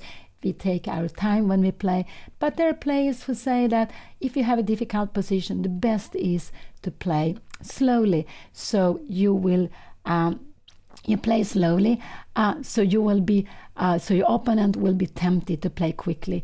But here her opponent is just playing very, very. He takes his time. He is still thinking: will he make his move soon, or will he continue some extra time? I have no idea what he's going to do. But let's see. Yeah, he sank into fourths, and I just hope he will spend lots of time. I hope both of them will get into little time. I think that will just increase Anna's chances that with little time her opponent might make a mistake, and Anna will get her queen into get her queen closer to the opponent's king, or she will somehow get activity to compensate for, that she's having less material. She's a pawn down, but not only pawn down. She has this beautiful bishop, and this beautiful bishop is good, but she wouldn't, if she had a pawn on f5 and a pawn on g7, this would be absolutely very nice to play for black, but Anna is missing 2 pawns. If she had only 1 pawn, then it would of course be much better to have 1 pawn more. But normally when you have exchange down, sometimes you can actually have equal pawns, but normally you need to have 1 extra pawn to have enough compensation positionally. If you have an attack or something else, that changed everything. So let's see what her opponent is playing. What her opponent will be playing, but he's still thinking, and I'm so happy. I'm just so happy that he takes his time. Yes, Anna has been playing long games. Yesterday was like 4.5 hours. The 5th round she played 5 hours. So, and this is also very typical for me. I remember that lots of time I am the last one to finish, because I normally play slowly. I normally get to play lots of end games, and the games are just becoming very, very long. So, but also Anna has been playing for so many hours in this tournament, and it's a classical tournament with slow play. Her opponent is on his way to move. What is he going to play? What is he going to play? I think rook c2 for me looks like the most logical move. I hope he will not play that. I hope he will go for some tactics, but I don't think so. I don't think he will go for some tactics, because some tactics could absolutely help Anna. But actually, this, I would say, is a very good move. Just bring the rook back. You can bring it to f4 and f2, and you can start moving the f pawn. Also here, you will keep the second rank safe. I would say that this is one of the moves I like most. You can also bring up the queen to b3, but I just hope the players have a clock. You can see the red clock there on the side of the board. So we don't see the time, but they can see the time. It's a digital clock, and the clock is also connected with the board. So when the clock is counting the moves, I believe, so when 40 moves are done, the clock knows that, and they will have this half hour. The digital board know that, and they will have this half hour extra. So they can see the time. We don't see it from here because the clock is on the other side, but we don't see the clock on the board where they are sitting, but we can see it instead on the live board here on the screen. So what will he do here now? But I just hope he will take some more time, because when you are under time pressure, it could be that you are not evaluating in the right way, that you are actually doing that you are start making mistake. So I'm just hoping her opponent, he's on his way to move. He has been spending quite a lot of time, 25 minutes I believe, quite a lot of time, but he makes it the right way, and let's see what he will do. Yes, I'm hoping that he will keep on playing slowly, so they both will be in a little time, and we will see who will have better control of the position in a little time. But he still has 70 minutes, and there are 18 moves to make, but only not 70 minutes. He will also, like Anna, both of them will get half a minute per move when they are playing. They are on 22 moves. They have made 22 moves. Oh, there are lots of books to recommend. There are absolutely lots of books to recommend, I would say. I love the woodpecker method. I love also, and he played f5. He played f5, and this is actually not a good move. He played f5. Anna can take the pawn on f5 now. This was a mistake. He can take the pawn on f5, but now, and the idea is if you come here, Anna will have queen to e4, and she will absolutely be fine in this position. She will be fighting. But after e take f5, he will probably go queen b3, and I'm just wondering, can we go something like queen e4? No, what will happen here? We have d5 blowing up the position. So he played, Anna took quickly e take f5, and now, so queen b3 is absolutely a move. And after queen b3, queen e6 is the best move to play.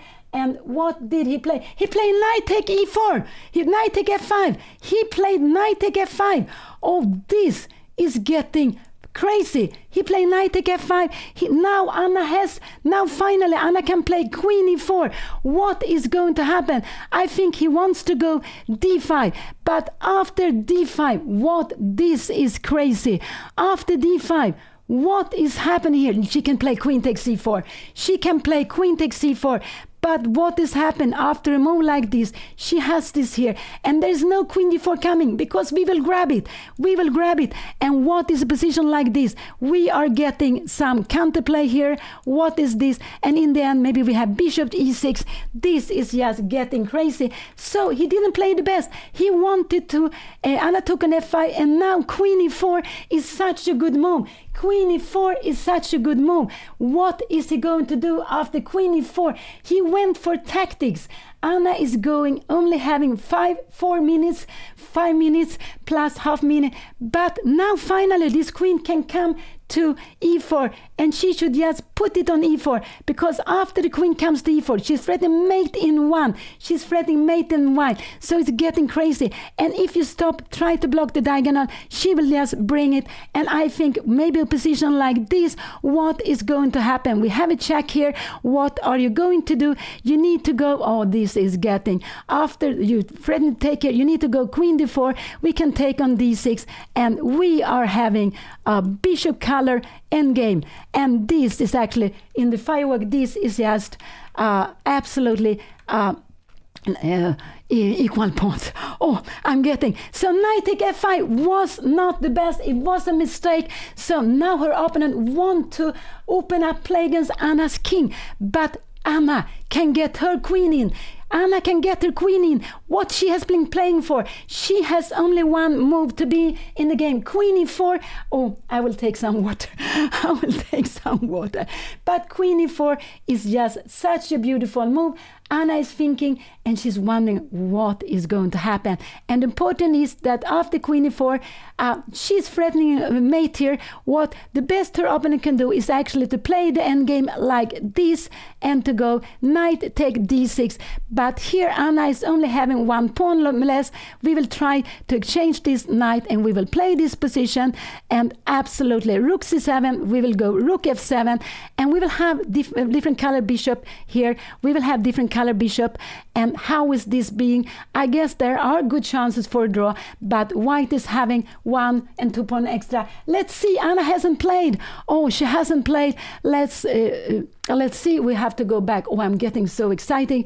Oh, I'm getting really so exciting. Let's see. Knight take f5. Queen e4 has to be played, and this is absolutely a must move. I'm a little bit surprised Anna is taking the time, but it's a must move, and this is what she has been playing for, getting the knight, getting the queen into e4. What is going to happen here? Can it be after knight h6 here? She needs to go with the king to g7, and the best her opponent can do is to go back with here, and maybe we go king g6. Can you go knight h4, and we just go back and forth here? Can you just try something like that? No, and go d5. We will actually have some, I don't know, this will actually be very good for, I don't know, king g4. I'm just wondering what will happen here, and we will take her with the check. Yeah, this is just so crazy, so crazy. But I don't like that Anna spends so much time, because she has been playing for queen e4. She has been playing for a long time. She wants to see what is happening here, but she might need to have time later on. So yes, please Anna, play queen e4. I just want her to play queen e4, because this is what you have been playing for. You need to go with the queen to e4. You don't have time for a slow-mo. You need to go with the queen to e4, and you are threatening mate on g2. And this is absolutely the most active move. I expected Anna to go queen e4. I'm a little bit surprised that she takes her time, but this is absolutely, she needs to have an attack, and she's down to 1:37, 1 minute and a half, and she still has to make 17 moves. She still has to make, maybe is it 16 moves, but lots of moves here. So queen e4, Anna, please play queen e4. I would be surprised if you don't play that, because this is your chance to be in the game. So yes, please go queen e4, queen e4. No, she took on g3. Anna took on g3. Oh, I'm so sorry. She took on g3. This is just, oh, she took on g3. I'm just so sad she played this move. She took on g3. Now after, oh, I'm so sorry Anna played this move. Now she will be losing. I'm sorry, I didn't see this move. The idea is after this, Anna want to go queen e3 check. So she took on g3. But I don't know, I just think that her opponent can play lots of moves. Maybe you can even go d5. Could you do that? Yeah, I'm very sad she took on g3. She should have gone up with her queen. Oh, yeah, I'm very sorry she played this. She needed to go up and play queen e4. And this was just, I was so sure Anna would play this. But she took on g3. And now I cannot see after this move, you go queen e4, you can go d5 here and queen take e4. And now I don't see there is, her opponent can go knight here for check, king g7, and you can even go rook f5. Can you go knight g4 here also? Absolutely. She will have to play with a piece down. She will absolutely have to play with a piece down. And this, so this is absolutely losing the game now. I'm so sorry. Anna, with little time, she played this bishop take g6 because she needed time. She needed time. So this is the position. Here we have it on the board. This is the position, have it on the board. And what Anna is hoping for is a knight take.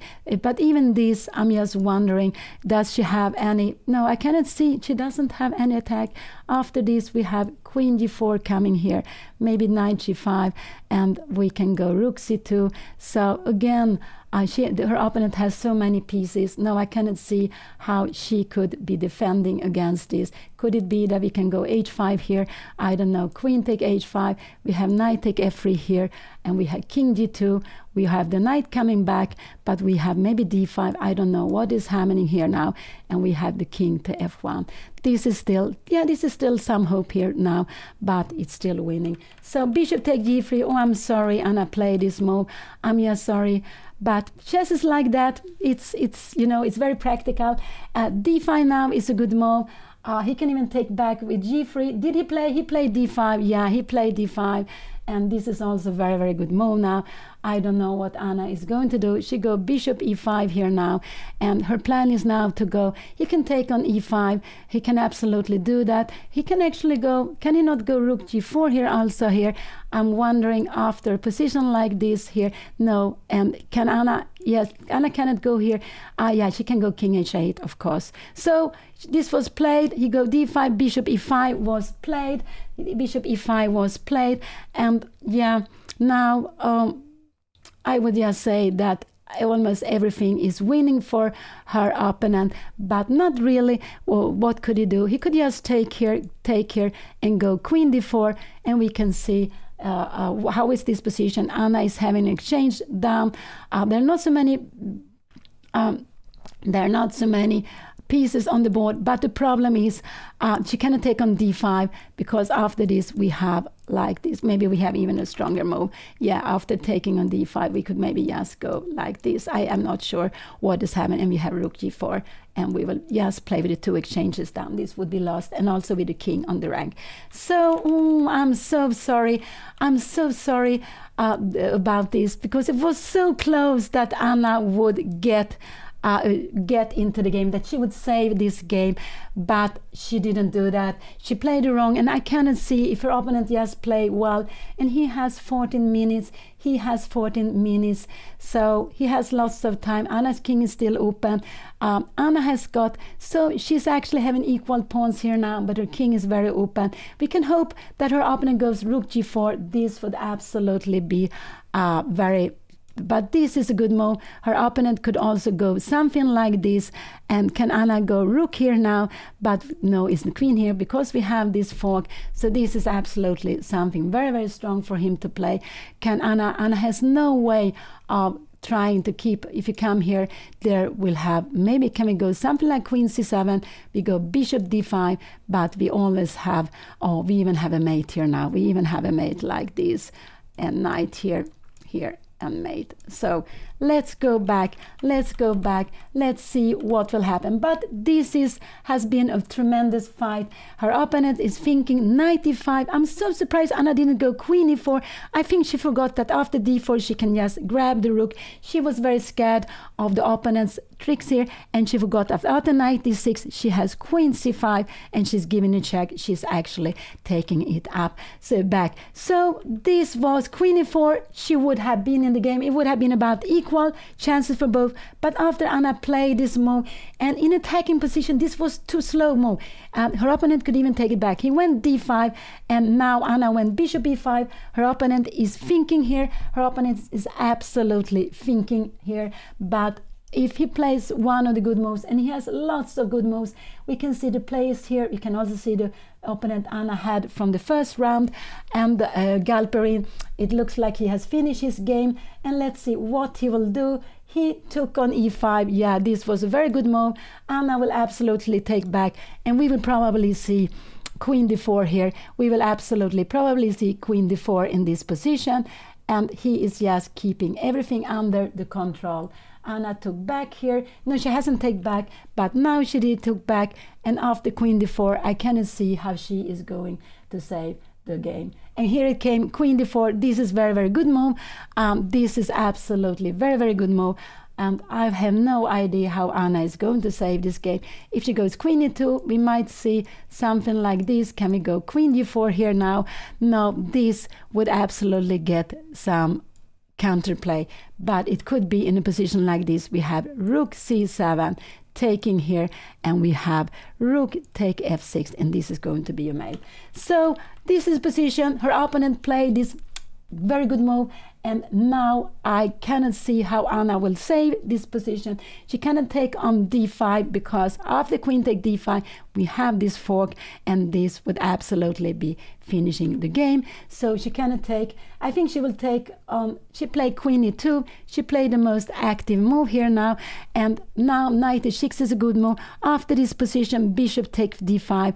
We have, we have this mate here. Your opponent can your opponent also play like this? Can we do this?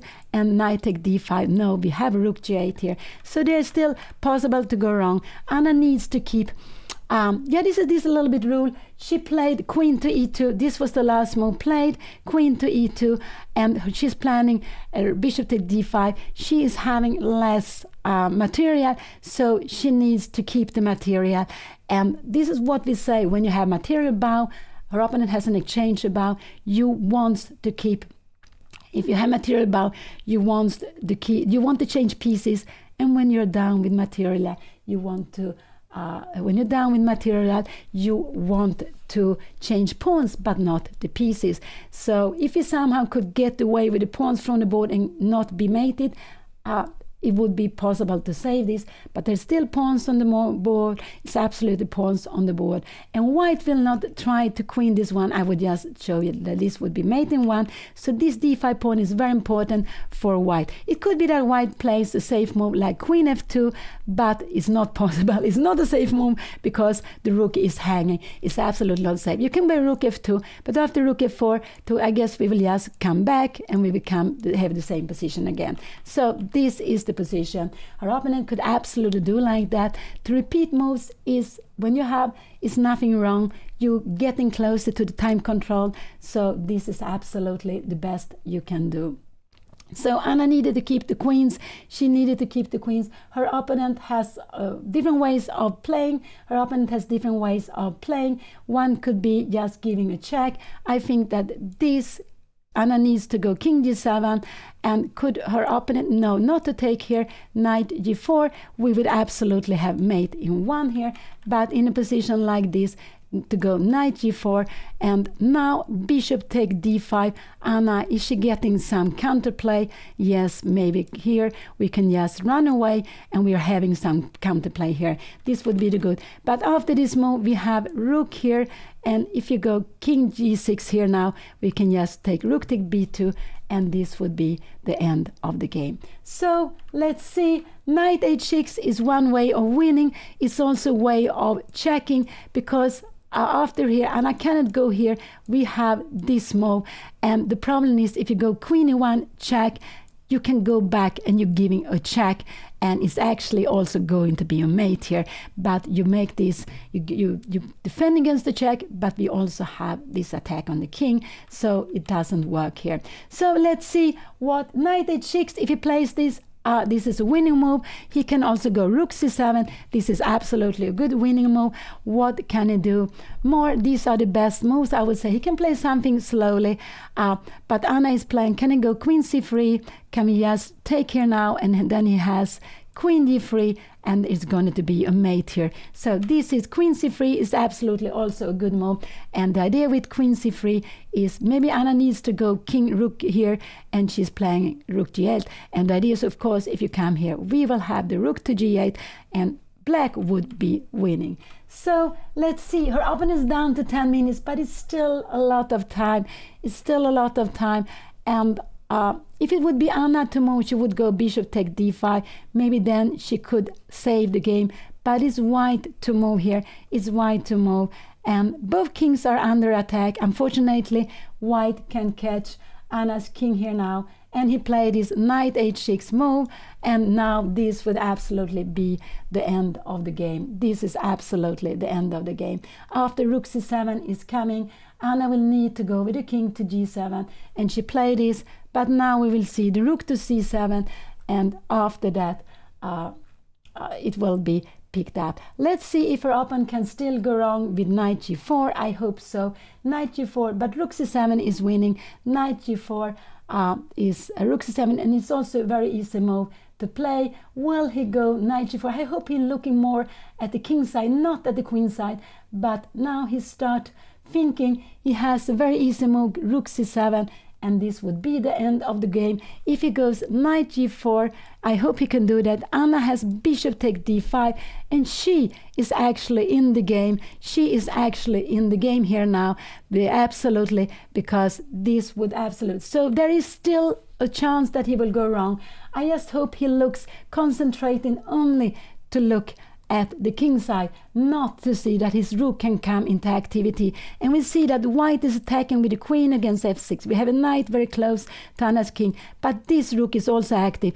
And for to win, he just needs to bring in one last piece, and it's this rook. He could also go rook c3, but the most logical is to go give a check. Let's see if he will go knight g4. I hope so. If he go rook c7, this would be the end of the game. This would be the end of the game. Anna has no chance to escape, because after that, if she tries to defend here, he will only take this, and Anna will be whole rook up. There is no threats anywhere. He's thinking, and unfortunately he has lots of time.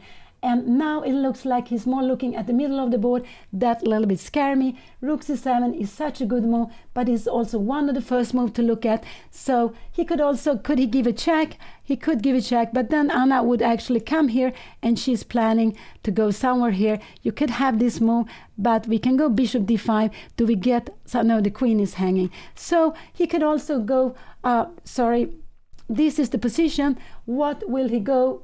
And he played rook c7, and now there is no way for Anna to defend. Anna played king g6 here. There is no way for Anna to defend. And if he just take on b7, this would be the end of the game. He can also go knight f5. This is absolutely both of it, because we can see he has a rook attacking queen, this and this. But this is absolutely no way for Anna to save this game any longer. So she was, she was fighting. She got the chance. She had a good opening. Then she got the chance, but she went it wrong. And when you have this tactical position, you need to play the best move. He take on c7, and now there is no way Anna can save it. She's a whole rook down. It's just no way she can save it, because she doesn't. She would like to go something like knight g4, but there it will be. You will just take it with a check. The idea with knight g4 is that you threaten mate on f1, you threaten mate on h2, but you can just grab it. So this is just nothing Anna can do in this position. She can absolutely not do anything. And yeah, I'm a little bit sorry, because she had a chance, but it's so easy to go wrong. I've done it myself so many times. Anna was under time pressure, and again, I would believe that if she had more time, she would have found queen e4, but with little time, she just went wrong. And so Anna is, there's nothing she can do. She's a whole rook down, and there's nothing she can attack with. She has only queen to attack. There will be either knight g4, knight f5, and her king will be mated in some few moves.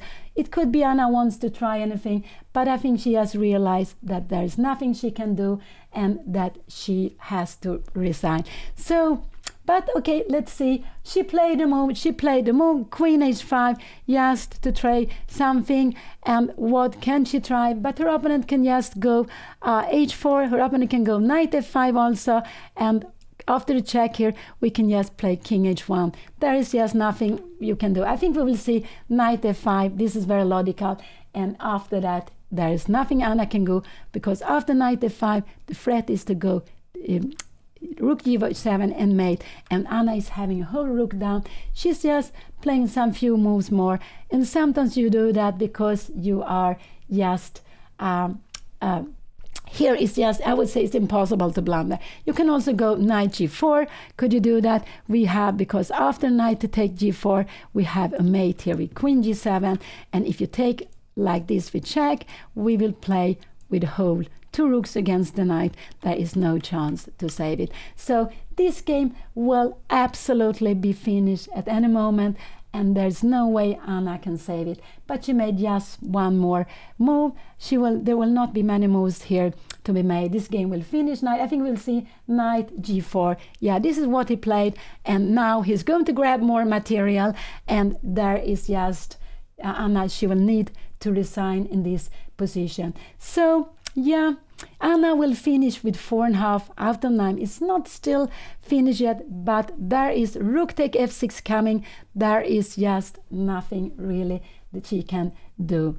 So Anna will be not gaining rating, she will be losing rating. I don't know how much time. She played queen g5, but after queen g5 we have rook take f6 here, and we can play queen take f6. We can play with the rook up, and I'm absolutely sure her opponent will do that. I'm absolutely sure he will do that. Just to grab an f6 and play with the rook up. She played one more rook, and here he played rook take f6, and now this is absolutely time for Anna to resign. She has nothing to do. She will be a whole rook less. And yeah, this has been very exciting game. Anna got a good opening. She went too aggressively. She was under pressure. She played for an attack. And here we could see Anna resign. She is going to have, and now she say queen e4. Queen e4, the move she should have played. And this had happened before. Afterwards, you know, queen e4, what is he going to play? He wanted to go rook f3 and Anna, but Anna will be absolutely fine in that position. If you go queen e4, she saw it, and we can see how they are analyzing it afterwards. He wanted to stop the diagonal queen e4, and he wants to take on d6. But Anna will be absolutely fine in this position. She will be pawnless. I guess they will have different color bishops, and this would be not so much, I think the game would have finished in a draw. So, but it's always a little bit sad to finish with a loss. But it's like that. Anna has played some amazing games. There have been so much fighting games. And in the end, Anna made 4.5 out of 9. She is going to come back. She said this is her training tournament. She will be here with you very, very soon. So I just want you to stay a bit longer. She's analyzing with her opponent. She's analyzing together with her opponent. And this is what you like to do after the game. It might be they're going away to analyze later on, but first she will be here with you. She will speak about the game with you. And I would say today was one of the moments where Anna had a chance to, strike back with the queen to e4, and she would have played it if she had better time. So I would say because of little time, she didn't take her chance. She played bishop take g3, but that was too slow-mo. That was absolute too slow-mo in such a tactical position. But Anna will be back in Menorca Open in about 10 games, not, but in about 10 days. And I am just waiting a little bit for them to finish their analyzing, and then Anna will be here with you. She will be here with you at any moment.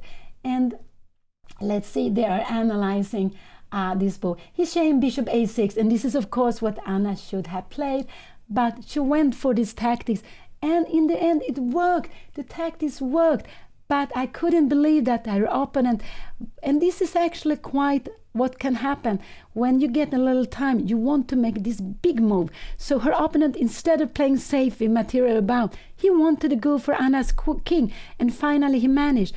But he opened up for his own king, and Anna could just have brought in his queen. But it didn't happen. It has been so exciting to follow Anna's games here. And I will be also back with you. Anna will absolutely be back with you now very soon to comment on her game, but also in Menorca in 10 days. So they are still talking about the game, and this is what I love with chess, that you are learning from each other. So Anna's score was 4.5 out of 9. She made 50%. She's going to lose some rating. I don't know how much. It could be like 25 points, maybe 30 points. I have no idea. She's going to lose some rating. But I think here we have Jon Arnason. He didn't play in the tournament, but he was one of these legendary Icelandic players, and one of those, I think I played with him 84. I think I played with him later on also, but I played with him 84 in Reykjavik in a close tournament. So let's see, they are still analyzing the game. So Anna's score in tournament was 4.5 out of 9. She lost the first game against Galperin, a grandmaster. Then she won the game against another Swedish player with white. She lost the third game against a very young player from India who has been doing so well. He had 5.5 out of 8 going into the last round. I have no idea what he did the last round, but he had a low rating with 1900, but scoring very well. And then Anna won against a Norwegian player. In the 5th round, she made a draw in a very, very long game. It was 5.5 hours. They finished with the 2 kings on the board. Then she lost in the 6th game, where her opponent played a beautiful sacrifice. It was all correct, but Anna got the chance, but she didn't take that one, and then she lost. In the 7th round, Anna won, but it was very scary. She had a good opening. After, it was getting wrong, and she was in the last position, almost last position. Her opponent could choose 2 moves. He chose the wrong move, and Anna could bring in another piece to attack, and she won that game. And then yesterday, Anna also won another game, and against a player. The day before, she won against an English player, and yeah, that was the one I told you. And yesterday, she won against a player from Turkey. And this was also a very, very exciting game, going back and forward. Anna had a good opening. She went wrong. Her opponent got a good position. When Anna had some counterplay, he started to play passively. And then it was about equal. But in an endgame, Anna had knight against 2 pawns. She finally won the game, and she won that game, yes. And today, unfortunately, Anna lost the game. But she got 4.5 out of 9. And this is, yes, the last game in the tournament, but there will be more tournaments to come. And here they are still analyzing the position, still speaking about the game. And this is just so important. This is just so important to do, to analyze, to learn from each other. And if you have time, you can go away and do it for a long time. Sometimes you like to do it just yeah, so her opponent has less rating than Anna, and 150 points, and but Anna has got her chances. We can see that her opponent gave Anna chances, and she really didn't have time to take it, and so it went wrong. And that's why Anna will lose more points in this game. It could be Anna losing, like, yeah, I don't know how much points she's losing in this game actually, but she will lose more because her opponent has less rating. But it's like this with whoever we play. We always need to keep on playing well, absolutely.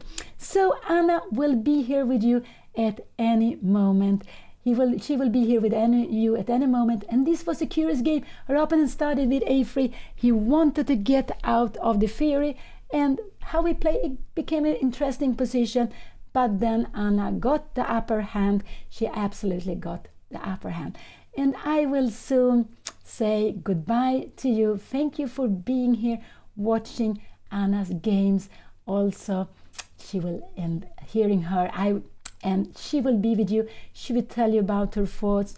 It's a little bit, it feels a lot to lose the last game, but chess is like that. You have to come back and to learn from your games, and the best if you can learn from your losses, because there you probably have gone wrong more times. So it's just keep on learning chess, and that's why it's so exciting, because we can win, we can make a draw, but we can also lose. And that's why it's getting, of course, so exciting. Anna, they're putting back the pieces, and we can see the kings are on white squares. The kings are on white square. It meant that white won the game. And here Anna will be with you at any moment. So I will say thank you so much, but just stay a little bit longer. Anna will be with you, and she will analyze the game, tell you about her thoughts and everything. So bye-bye, bye-bye.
I never mind. I spent so much thinking. I my sacrifice. I was being. I wasn't being a genius. I was not being a genius at all. I am so tilted that I actually offered my opponent a rematch. Can you turn it down? One second. Guys, I got tilted. I actually offered my opponent a rematch online. I really beat this guy. Like, I really want to beat him. So I've set up a match with him actually online for stream. Not for today, but for some. I got so tilted after the game. I got so tilted. So I'm actually So I've actually set up a match. We only see a few pixels. Wait, give me a second. I know it's good. Yeah. So he must have 5 match. Let me go into this. Yeah, let me go into here. Yeah, so I've agreed to a chess match, and I'm gonna get my revenge against this guy. I'm gonna get my revenge against this guy. Okay. Give me a second. Like a robot. Give me 1 second, chat. Is it?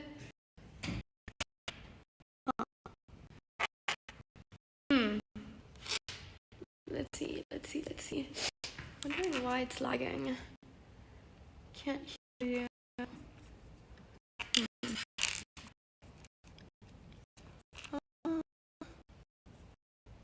Wait, you're looking now?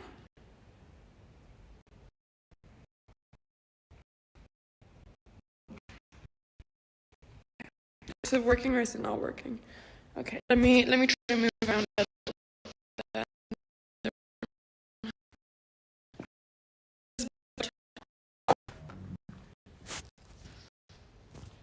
Let's see, is this better?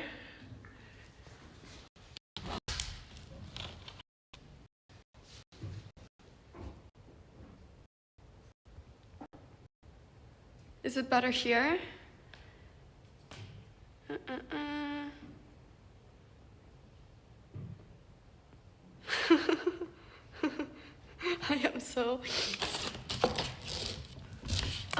Okay, let's see. Maybe here? Okay, I'll stand here. Guys, okay, so I'll say this again. I am so tilted, and right now chess is extremely difficult, and I want to play 10 hours of it, and I don't want to spend so much time thinking, but I thought that I was being a genius, and I thought that my line was really good, but it was just terrible and didn't work. And I got so tilted after the match, online rematch for 25 subs, a best out of 5 or first to 5 points match. So we're gonna have a rematch happening online, and I really want to beat this guy. Like, I really want to beat him. So that is basically what happened. Oh, still lag? Okay, wait. Okay, wait. Better? All right, so, okay, there we go. Let's see. I am talking to you. There, okay. So, anyways, I'll say this again. I am extremely tilted, and I got so tilted after the game that I offered him an online rematch. Best out of 5 games, winner gets 25 subs. I really want to beat this guy. So yeah, and he agreed to it. So we're actually gonna do like an online comeback rematch against him, and I really want to beat him. Like I really want to beat him. So that is that, guys. That is that. He's a streamer. Yeah, he streams and he participated in the collegiate chess league in Division 3. So he knows Joe Brune and stuff. So yeah.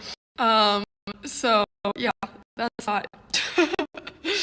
So I really want to beat him. I really do. Yeah.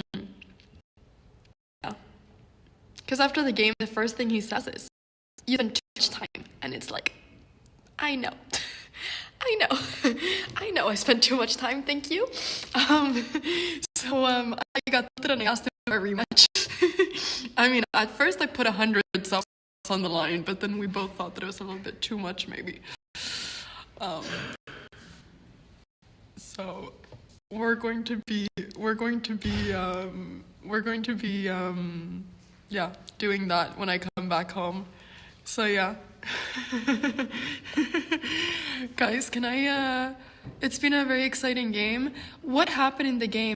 Did I ever win it? My sacrifice good. Being a genius or was being Pepega? I thought I was being Pepega. No, I mean I thought I was being a genius. Yeah, I don't know. I really thought that my line worked, but I don't know if it works. I thought Queen E8 was beautiful. I thought all of that was beautiful, but I had too little time at that point. I spent way too much time. But yeah, I kind of really quickly were better at G5 with the subs. The queen, not the bishop. Did you not see this? Of course I did see bishop a6. Chat, of course I saw bishop a6, but I wanted to keep my bishop. Of course I saw bishop a6, but I wanted to keep my bishop. I thought keeping my bishop was good. So I entered this line because I believed in it. But yeah. Queen 4 and you could have won the game. I really want to see the game actually. Guys, let's see. I'm gonna try to see the game real quick.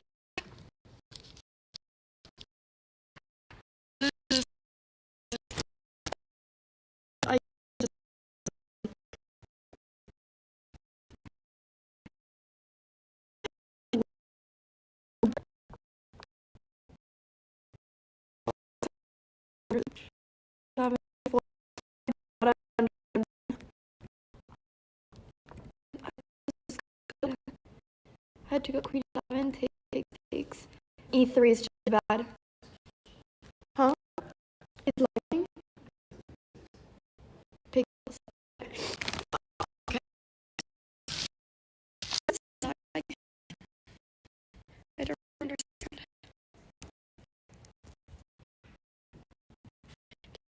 Guys. It's bad now.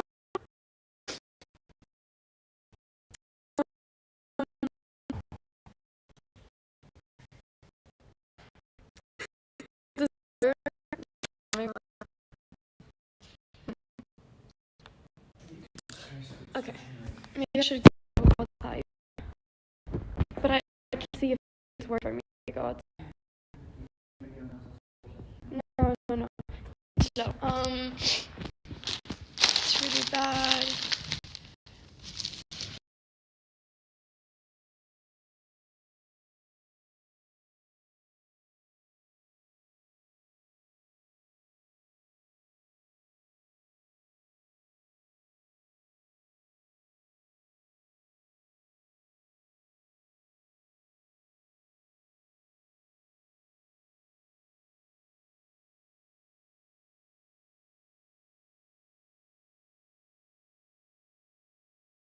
Is better, chat? How are we doing? Are we doing better? Hello, everyone. Okay. All right. Okay, I'm back. All right, I wasn't gonna leave you. Anyways, chat. So I think I might have fixed it. Anyways, chat. I am sad. I've played terrible chess this tournament. I've played too slow. I've played terrible chess. I am ready to play a lot of blitz. I think actually I'm gonna go back to the hotel now and I'm gonna play blitz for like 3 hours. Like, I'm not kidding. I think I'm gonna play blitz for like 3 hours. Like, seriously, like, I'm so tilted.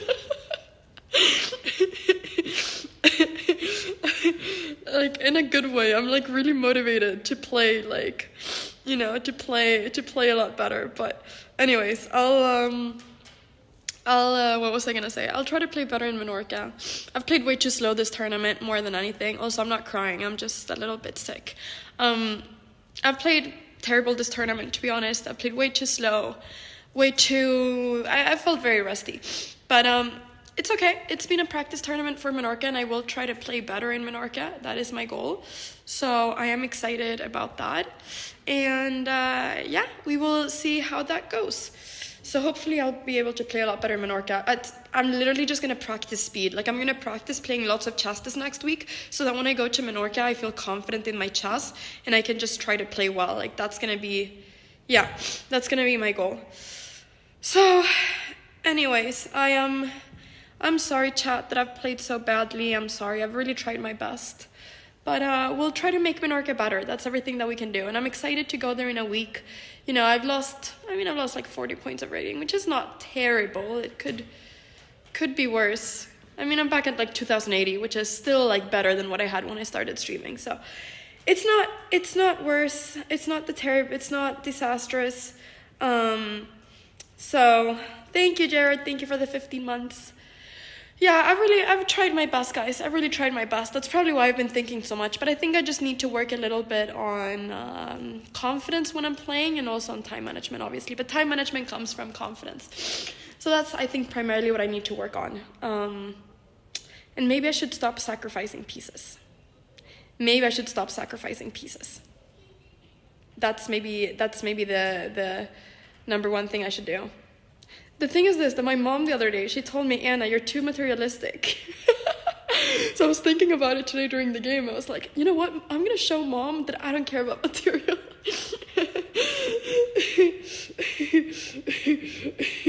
And I guess I did. She told me this like yesterday. And I was like, yay, like I can like sacrifice and, you know, not care. So mom, like, I'm not materialistic.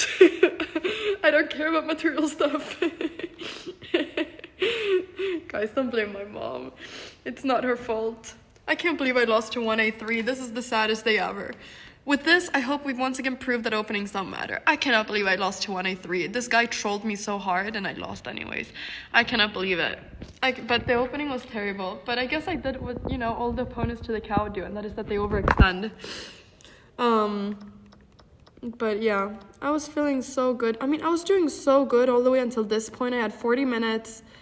And then, yeah, it all started with G5. That's when it all started going down. If I would just have played normal chess, you know, like Queen E7. Yeah, I just had to play normal chess. Queen E7, and then just play this out normally and not go for this whole crazy line. This. Yeah, no, this just wasn't good. This, I really want to see if this works. Oh, yes, I did. Oh, so I did have Queen E4. I mean, I saw Queen E4. And then knight takes D6. No, and then Queen F3.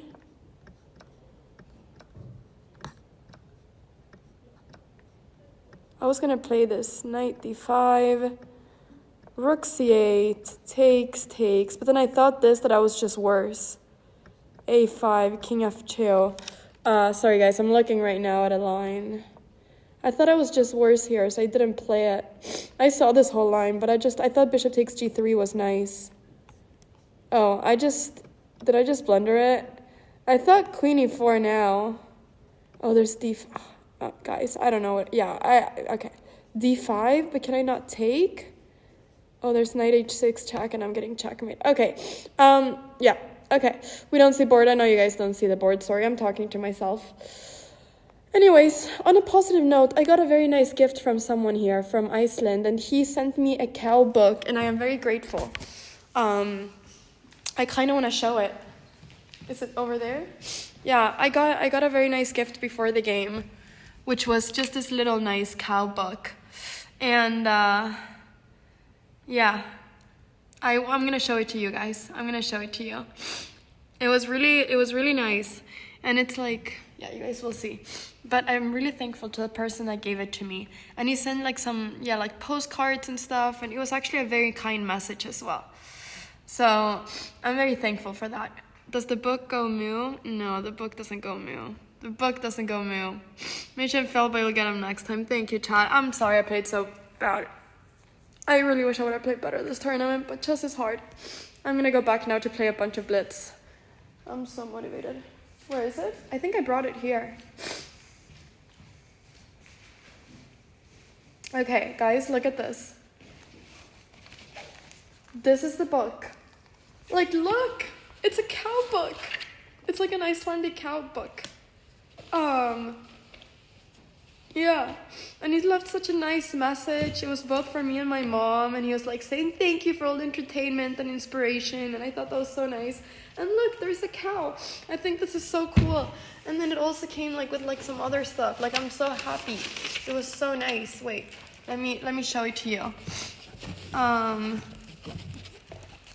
then there's like a little like, look, it's like a cow swimming in water, and it's like a magnet. It's like a magnet. Look, you see? It's like a magnet. I think it's so cool. Like, I think this is so cute. But Pia hates the cow. She does hate the cow. I'm sorry, Mom. And this book is in like several languages. A True Story. It's in French, German, and in English. And I'm going to be reading this book. Oh, and it also came with like more like cool stuff, you know? Like, look, I got like some more postcards with cows. Like, you see this? Icelandic cows, everyone. Look, I have so many Icelandic cows. Isn't that cool? And there's like another one. Look at this. I thought these were so cool. And then it was so nice. And then he said, "Dear Anna Cramling, just like the cow, never give up." Such a kind message. And then, this is, a little book about cows. So, I'm thankful. So, thank you so much to the person that sent this. I'm thankful about that. Chat, thank you for following me on this journey. I will be doing the last 2 recaps. We're publishing recaps like crazy in Spanish and English. So all the recaps will be going up. I'm going to be taking a little bit of rest before Menorca, but I will be streaming. I'm streaming the Collegiate Chess League the 23rd and 24th. And I don't know if it's been announced, but the finals, I'm going to be co-streaming with, someone that I think all of you are really excited to know or to hear about. So I don't know if it's been announced who's going to be streaming the finals, but it's going to be really epic. Like, I've never commentated with that person, and it's going to be really epic. So I'm really excited. So I will be streaming the 23rd and 24th. So we're, getting streams back. And then I will probably do a normal stream as well before going to Menorca. So I will be streaming a little bit this next week. And then, we have Menorca. And I will also practice chess. I think I'm going to spend a lot of time practicing chess. So I am excited, guys. I am excited. Thank you so much for following me throughout this whole experience. Thank you so much for following me throughout this whole journey. It's been awesome to be able to live stream all of these games, even if I haven't played so well. I appreciate you all giving me so much support all throughout the tournament. And I will be back very soon. I'll be back the 23rd for the semifinals of the Collegiate Chess League. So do not miss them. I'll be doing some pro commentary then. So I'm very excited.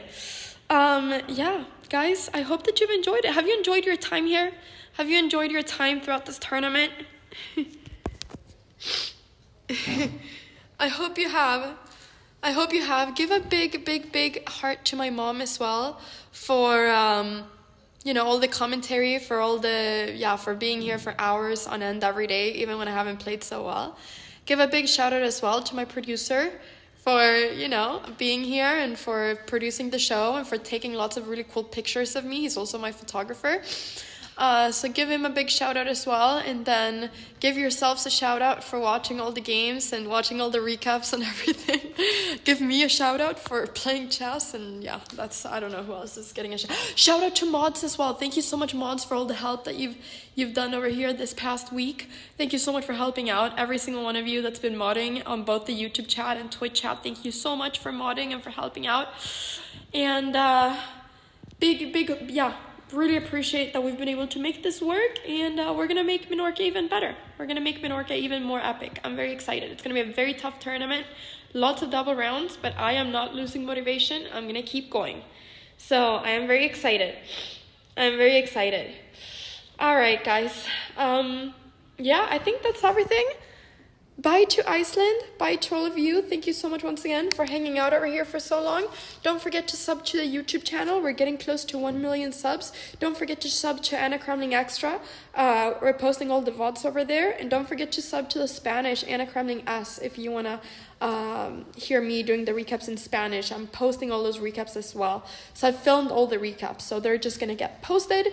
And yeah, that is pretty much it, everybody. Have a safe travel. Thank you so much. I think I'm gonna sleep and play chess the rest of the day because I'm so tired. There's a prize ceremony, but I don't know. Feels bad, man. Feels bad, man. I should go to a prize ceremony. I'm gonna go to the prize ceremony. It just feels a little bad, man. Yeah. All right. Give me someone to raid, everyone. Yeah, you guys can maybe, if you want, check out my chess.com, because there's a very big chance that I'm actually spending some hours playing chess today. Like, I'm not even kidding. I am a little bit tilted. All right. Who should I raid? I'll raid Botas. Wish them a little bit of good luck, and then that's that. Oh, wait. Oh, I typed the wrong thing. Wait, give me a second.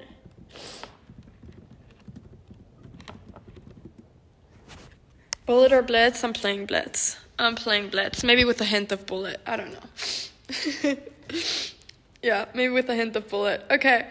All right, everyone. Thank you so much for watching. Have a great rest of your day, and I'll see you all the 23rd for the semifinals of the Collegiate Chess League. Bye-bye. Bye-bye, bye-bye, bye-bye. Bye-bye. I'll go to the prize ceremony, guys. I was kidding. In 1 hour, I'll be fine.